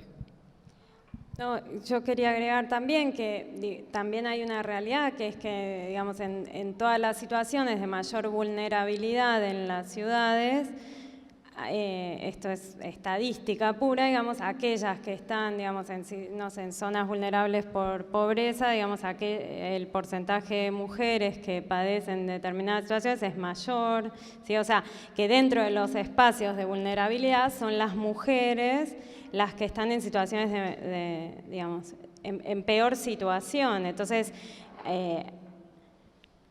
la realidad es que necesariamente hay que tener políticas diferenciadoras porque las problemáticas son diferenciadas, digamos. Tenemos casos todo el tiempo, digamos, de cómo los espacios no son iguales ni con los mismos, digamos, si bien están planteados como espacios, esto lo hablamos bastante en clase y me parece que está bueno repetirlo en este contexto. Si los espacios nadie te prohíbe caminar por ahí, nadie te dice, no dice, bueno, por acá solo hombres, por acá no, por acá solo aquellos que ganen a partir de 35.000 pesos por mes, por acá, digo, no hay sectores diferenciados en términos visibles, sí hay toda una construcción simbólica que el espacio rectifica, intensifica y reproduce, que hace que determinados espacios las mujeres no ocupemos o si los ocupamos estemos más vulnerables para que nos pasen cosas. Hay espacios donde hay determinadas franjas de poblaciones que no van, ¿sí? Hablábamos en uno de los talleres, hablamos de los museos, ¿no? Los museos son gratis, ¿no? O sea, no van todos a los museos. Entonces, o a qué museos van más, ¿no? Como, y nadie dice, está prohibido, ¿no? O está en universidad pública y gratuita, ¿no? Digo, somos que estamos, los privilegiados, ¿no? Que ya estamos privilegiados, y 1, 2, ¿no? Como digo, en términos... Entonces me parece que cuando los diseños de las ciudades, los diseños de los espacios, los diseños de los objetos, lo que hacen es perpetuar esas desigualdades, es que hay que poner la lupa y a veces sí pecar de binarista, pecar de mirar el mundo de varones y mujeres, pecar de generalista y hablar de las mujeres, cuando sabemos que hablar de las mujeres es un constructo que, bueno, en determinadas situaciones, y sí, definitivamente tenemos que hablar de las mujeres. No podemos todo el tiempo estar deconstruyendo el discurso, porque entonces si no, no podemos generar políticas de acción concreta frente a situaciones concretas que le pasan a las mujeres, ¿sí?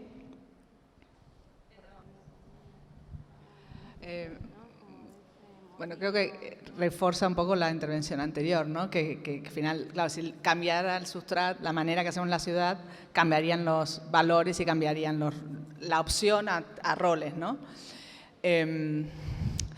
Claro, o sea, la Carta de Atenas simplificada, porque es muy eficiente para el sistema, ¿no? O sea, es muy fácil, divide, deja claramente, divide no solo por funciones, también divide por socioeconómicamente. Por tanto, es mezquinamente y a cortas miras es rentable y es ordenado. O sea, yo creo que es... Y lo que pasa es que la Carta de Atenas ahora quedó como más disfrazada y desdibujada. Y curiosamente, si la Carta de Atenas fue una solución, que si la releen dice cosas bastante interesantes, pero fue una solución para una ciudad más justa de alguna manera, intentar que todas las personas tengan derecho a una ciudad más limpia, a vivienda, no sé qué. Lo perverso es que lo que estamos viviendo ahora en esta ciudad global, tardomoderna, neoliberal, es que esta ciudad de Carta de Atenas trasnochada la hacen para los ricos. Entonces entonces ya no son los monoblocks o los bloques todos iguales criticados, no, son las casitas todas iguales, pero como están en un barrio cerrado y pagaste mucho dinero para ello, está todo bien. O el centro comercial, y porque al final es eso, o sea, es centro comercial, centro de negocios, autopista y barrios cerrados, ¿no? Esa sería la composición actual de esa Carta de Atenas. Y lo demás es un poco olvidado y puede haber actuaciones puntuales más o menos interesantes, ¿no? Pero el grueso de la ciudad se conforma de la manera de esta Carta de Atenas trasnochada. Peligroso, que no es peligroso, yo creo que es una solución no deseada, no deseable, pero posiblemente la única solución para que unas mujeres que van cada día, no un día y hacen la prueba, cada día a las 6 de la mañana, se casen 2 horas en un tren, con posiblemente menos seguridad también ellas en ellas mismas, con poca posibilidad de decir, alto tú, puedan ir a trabajar tranquilas. Y no solo en México, es en la India, es en Londres, hay taxis para mujeres, es en Corea, creo que hay un servicio especial para mujeres mayores cuando llega al metro a ciertas estaciones de chicos y chicas con unos chalecos que las acompañan hasta casa porque tienen miedo de caminar solas por la calle.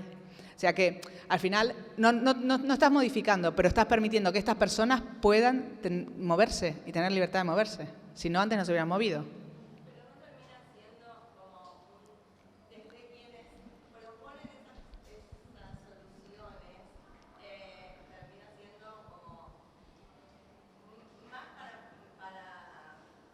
como para simular que una está haciendo políticas. No, tiene que ir unida, obviamente, a otras políticas. Si solo haces eso, mal, pero la educación, o sea, los cambios sociales son lentos, ¿no? Entonces, si solo haces eso, mal. Claro, eso tiene que ir acompañado de políticas, de visibilidad, de discurso, de leyes que obliguen a otras cosas, y a oportunidades a que las mujeres puedan ejercer roles protagónicos, a prohibiciones que aparezcan esas carteles como lo que enseñé y peores que hay en las calles, ¿no? Si te aparece una propaganda de perfume, que creo que es de Voss, no sé quién es, que hay 5 hombres encima de una mujer tirada en el suelo, o sea, si eso no es una violación, que a mí me digan qué es. Si eso está en una foto y es guay, ¿por qué no me voy a divertir? Realmente es que además estamos en un momento en el mundo de un retroceso en ese aspecto muy peligroso. O sea, realmente todo lo avanzado O sea, el otro día terminaba de leer un libro de una autora española que se llama Nuria Varela y que terminaba, se llama Cansadas, ¿no? Cansadas de todo. Y bueno, desglosa las películas de los años 90. Ella, su idea es que en los años 90 hay un renacer, pero de una manera muy fácil, muy guay, del machismo, ¿no? Entonces ponen ciertas películas, que los que para vosotros no, porque sois más jóvenes, pero para mí fueron desde todas las de Almodóvar, que les da la vuelta y que es cierto, claro que son fuertes las miras, pero es un discurso súper misógino y de mucha violencia de género, ¿no? A Atracción Fatal, donde la mujer, o sea, la mala es la mujer que se vuelve loca por un amor. En realidad, ahí el que está incorrectamente es el tío, pero la que se lleva en la película. Entonces, bueno, varias construcciones y al final explica que en las encuestas españolas de los años 70 y de ahora, en los años 70, los hombres jóvenes eran mucho más democráticos, mucho más, tenían la igualdad como principio que ahora, después de 40 años de democracia. Eso es muy grave. O sea, el aumento de la prostitución, del uso de la prostitución por parte de los jóvenes es muy bestia. Cuando se supone que estamos en un momento donde si había una excusa para la prostitución hace 50 años, que era que hasta que no te cases, bueno, cuando eso no existe, cuando hoy hay en teoría una libertad para el acto sexual con quien quieras, cuando quieras, cuantas veces quieras, aumente en los jóvenes el uso de sexo comprado, ¿qué pasa? Falta de compromiso, un montón de explicaciones. Y eso, a su vez, alimenta a la trata, que 4 millones de personas, también, no sé cómo lo miden, pero 4 millones de personas, según Naciones Unidas, son objeto de trata sexual al año, 3 millones mujeres y niñas. Eso sumado a que tienes que aguantar, hoy en día en España, una gran discusión entre si la prostitución, o sea, las abolicionistas y las permisionistas, que es un trabajo, entonces las que aparecen hablando de ese trabajo son 10 mujeres, que puede ser que sean 10 mujeres que sea una opción real, allá ellas, pero el 90%, 99% de la resta han llegado allí por diferentes situaciones de desigualdad, ya sea de maltratos, de pobreza o de explotación esclava, ¿no? Entonces, estamos en un momento muy curioso y a la vez nunca ha habido tantas leyes de igualdad en los países. Entonces, es muy extraño. Perdón, que había... Sí. Desgraciadamente, no es aquí ni ahora. Yo trabajé bastante temas de violencia antes y de casa, bueno, y con una amiga holandesa que fue con una que me explicó muchas cosas, me decía, en Holanda es el único delito que sube, es el único delito que aumenta, los diversos delitos contra las mujeres, las violencias contra las mujeres. 1 de cada 3 mujeres europeas ha sufrido violencia estadísticamente. Pero eso tiene que ver con una construcción de la que decía al principio. ¿Qué somos las mujeres? ¿Qué somos? No quién somos, ¿qué somos? ¿No? Porque somos una cosa. ¿Y qué podemos hacer nosotros desde, o sea, además de como sujeto político, acción, como proyectistas, pensar en que los espacios, obviamente el espacio no va a transformar totalmente, pero sí puede, como alguien dijo por aquí, puede favorecer o no ciertas actitudes y por tanto los recorridos, no sé, ahora se me ocurría, pero por ahí al rector no le gustaba al decano, un recorrido nocturno por la zona universitaria, una marcha exploratoria para realmente, porque ahora no hace tiempo que no vengo, pero supongo que no ha variado mucho el entorno tan inhóspito de este lugar, ¿no? Pero no solo aquí, hace poco estuve en Madrid y me fui de la Escuela de Arquitectura al metro y casi me muero por donde tenía que caminar. O sea, estaba oscurísimo, eran las 7 de la tarde, estaba súper oscuro, tuve que pasar un puente que tiene una barandilla de 50 centímetros sobre 12 carriles de coches que pasaban a toda velocidad. Digo, aquí viene alguien y me tira. O sea, horrible. O sea, ¿por qué? Porque finalmente las personas que caminan, que son o pobres o mujeres, no cuentan para nadie. Entonces, por ahí, desde esta observación, desde los objetos hasta los espacios, con esta perspectiva podemos colaborar en ir mejorando los espacios.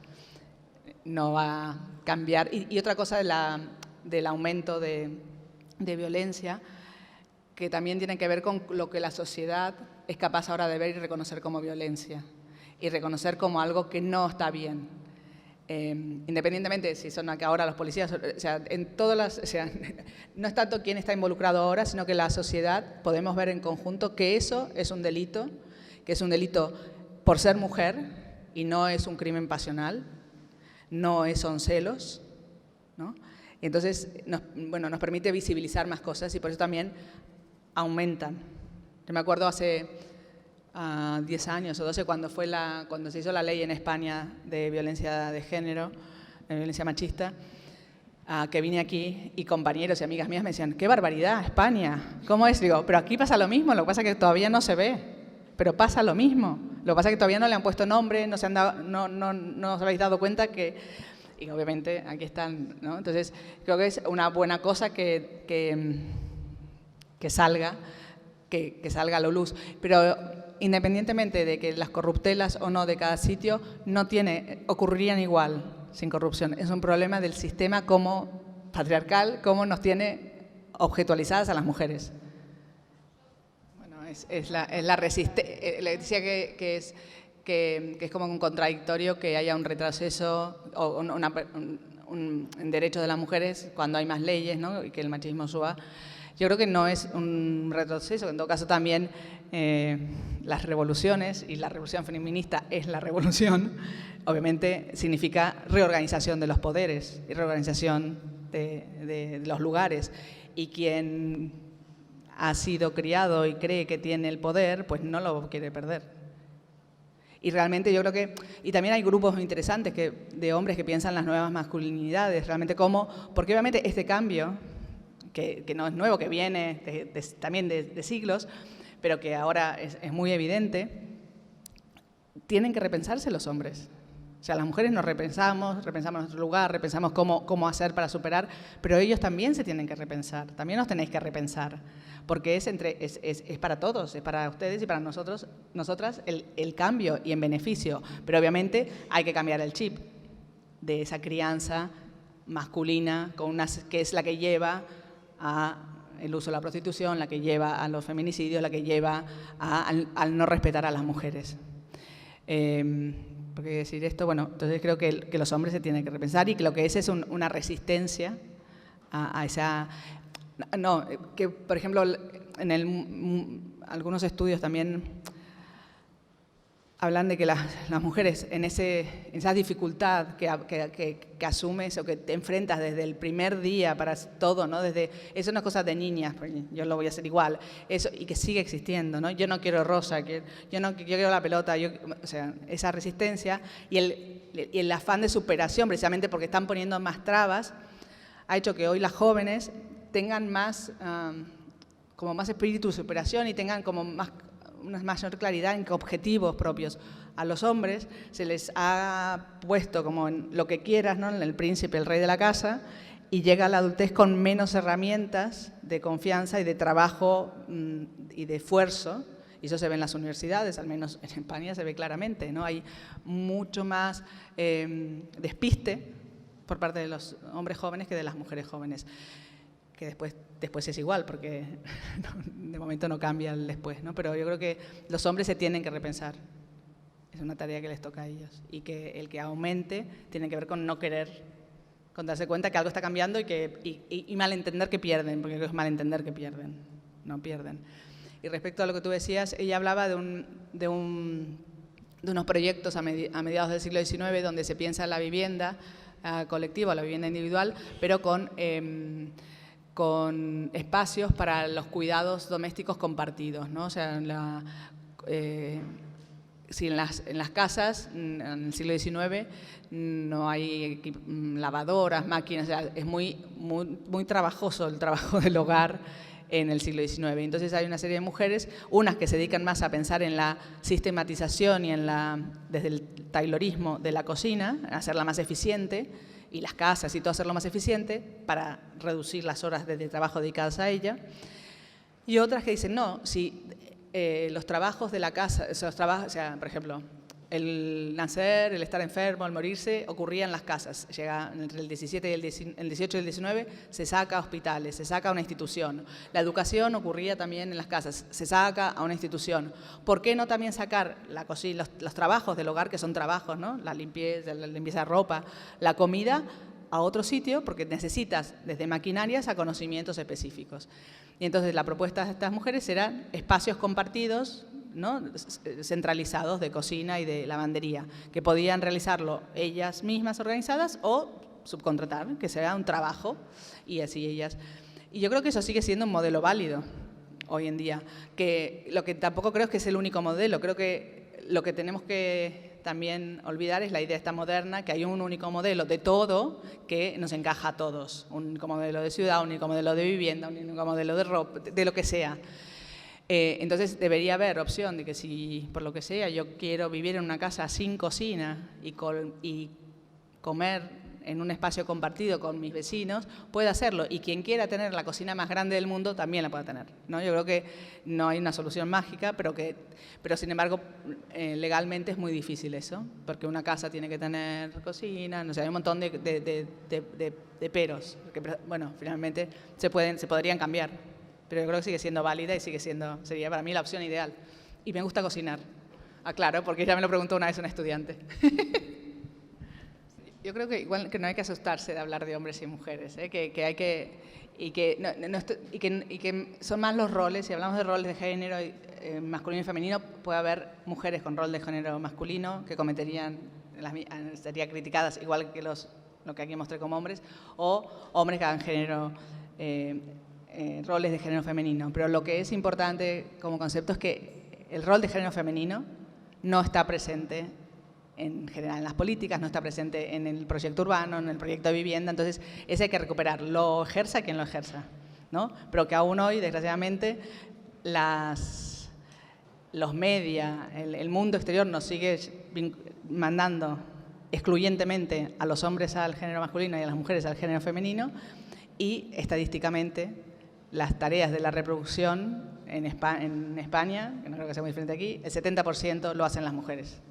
Entonces, sigue siendo un tema, entre comillas, de mujeres. Entonces, que obviamente, y para poder construir lo común, es bueno poderlo construir desde todas esas diversidades, no obviando las diferencias. Es muy diferente en cada país, y en España hay la baja paternal, pero es como una opción que reduce la baja maternal, y que entonces según en qué entorno de trabajo estés, pues tampoco está muy bien visto. Al final no funciona. El único país que más o menos que ha funcionado mejor es Noruega, que en los años 90 un gobierno neoliberal, nada social, puso sobre la mesa. El presidente dice, bueno, a ver, tenemos una universidad de élite y gratuita, o sea, los mejores y las mejores van a la universidad que paga todo el Estado. Y son mitad hombres y mitad mujeres. Pero 10 años después no hay ninguna mujer en ningún puesto de importancia. Tenemos dos opciones. Prohibimos la entrada de las mujeres a la universidad porque estamos tirando el dinero. O hacemos leyes que no hagan que las mujeres tengan que abandonar en un momento determinado del ciclo vital el trabajo. ¿Qué leyes son? Baja maternal, paternal, paralela y obligatoria. Reducción de jornada laboral para ambos hasta que los niños tienen 8 años o 10 años.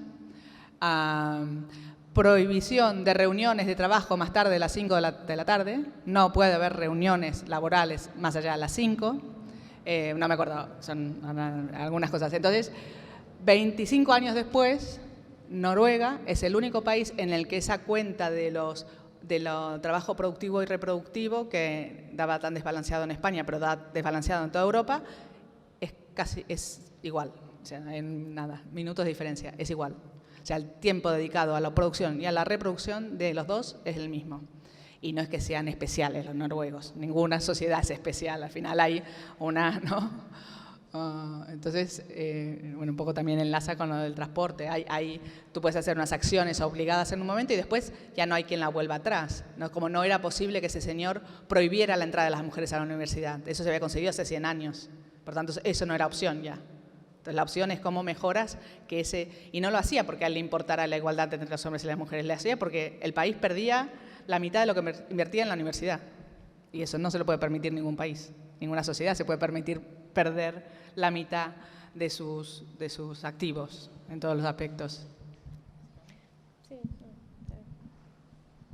no, es que sí, quería decir, pero bueno, no sé si, que Hay algo también de esto de la opción de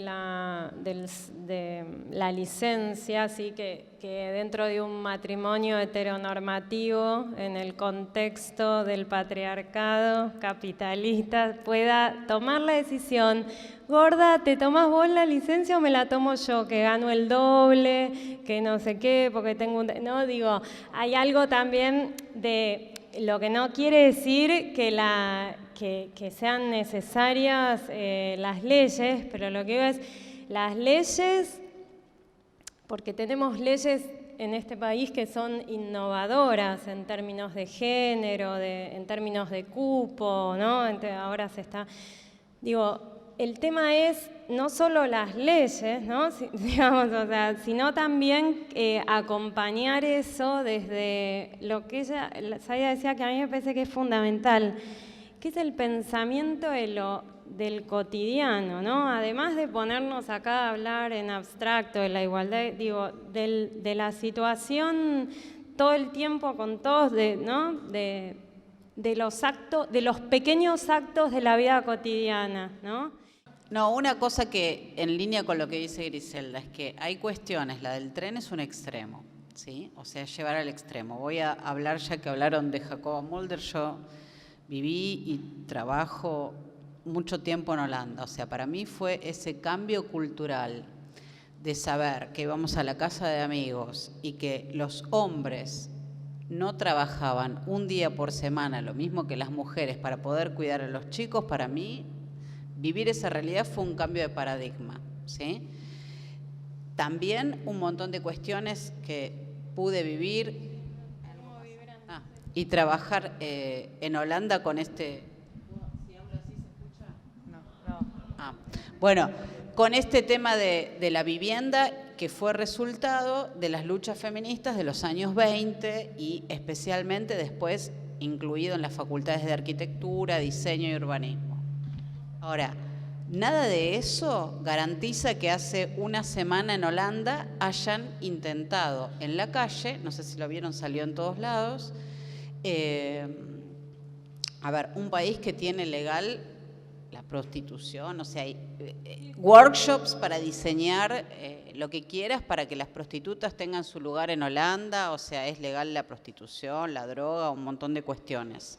Ahora, nada de ese cambio de paradigma y del tiempo implica que hace una semana hayan salido todos los políticos y todos los académicos a generar acciones urbanas, porque a una pareja de hombres los quisieron linchar en la calle porque iban tomados de la mano. O sea, hay cuestiones que vos, la ley, la reglamentación, la tradición, los movimientos y las luchas, pero hay cuestiones que llevan mucho tiempo y que son cambios culturales. Los invito a que busquen en las redes sociales. Lo viste esto, Zaida, ¿no? Vos también lo pusiste. Sí, es una Ana Valderrama, una profesora vicedecana y profesora de proyectos de allí. Organiza cada mes una jornada, un día, se llama Mujeres Arquitectas 2017, una sesión con 4 arquitectas locales, en algún ámbito era espacio público ayer, y alguien de fuera que hace como una charla final. Sí. Sí. Sí. Sí, hoy entramos en el decanato aquí y nos encontramos con una reunión prohibida para mujeres. Eran todos los decanos de las escuelas públicas argentinas y eran todos hombres. Desde las de arquitectura. Pero bueno. No, en la Nacional de Tucumán hay una... No estaba hoy entonces. Ah. No estaba. Está Olga Paterlini, que... ¿Como decana? Es decana de la Universidad, de la Facultad de Arquitectura de la Universidad Nacional de Tucumán. No estaba. Rescatemos a Olga, que además... No estaba Olga, sí. En un día una arquitecta. Sí, una pregunta. Capaz que llega ahí. A ver. Ahí me ¿Se lo parece puede que pasar? el micrófono llega, a la primera fila llega.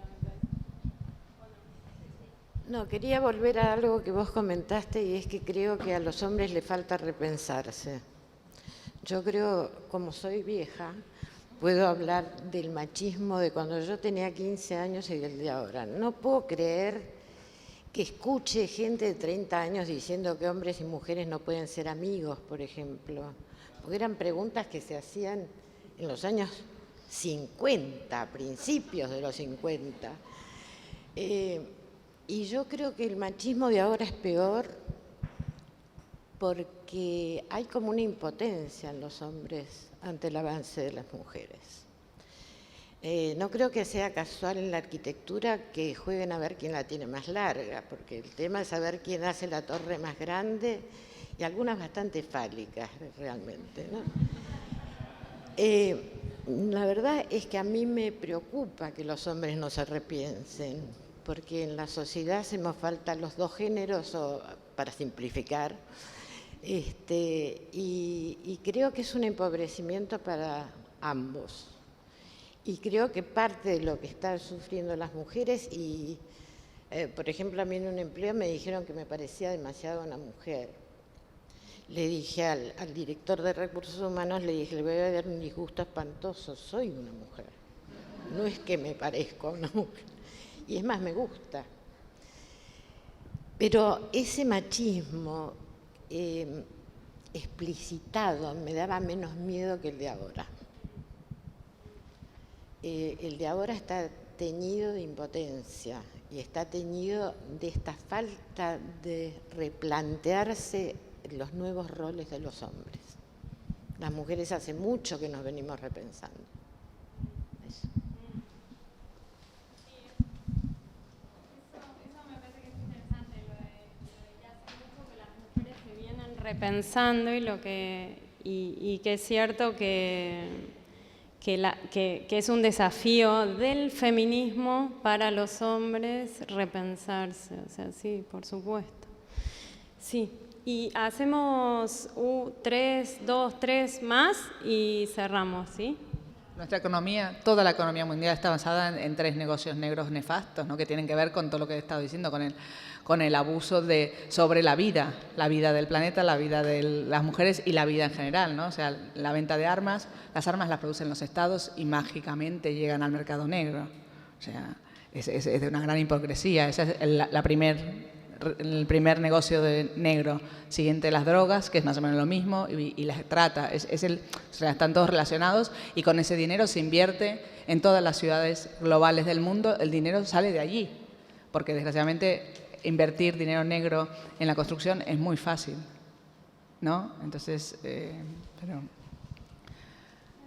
¿Hay alguna pregunta más? Si no, bueno, les agradecemos un montón la escucha, la paciencia por las dificultades técnicas, las preguntas, la participación, los comentarios inteligentes, comprometidos, respetuosos. Me parece que es el tipo de espacio y comunidad que queremos construir.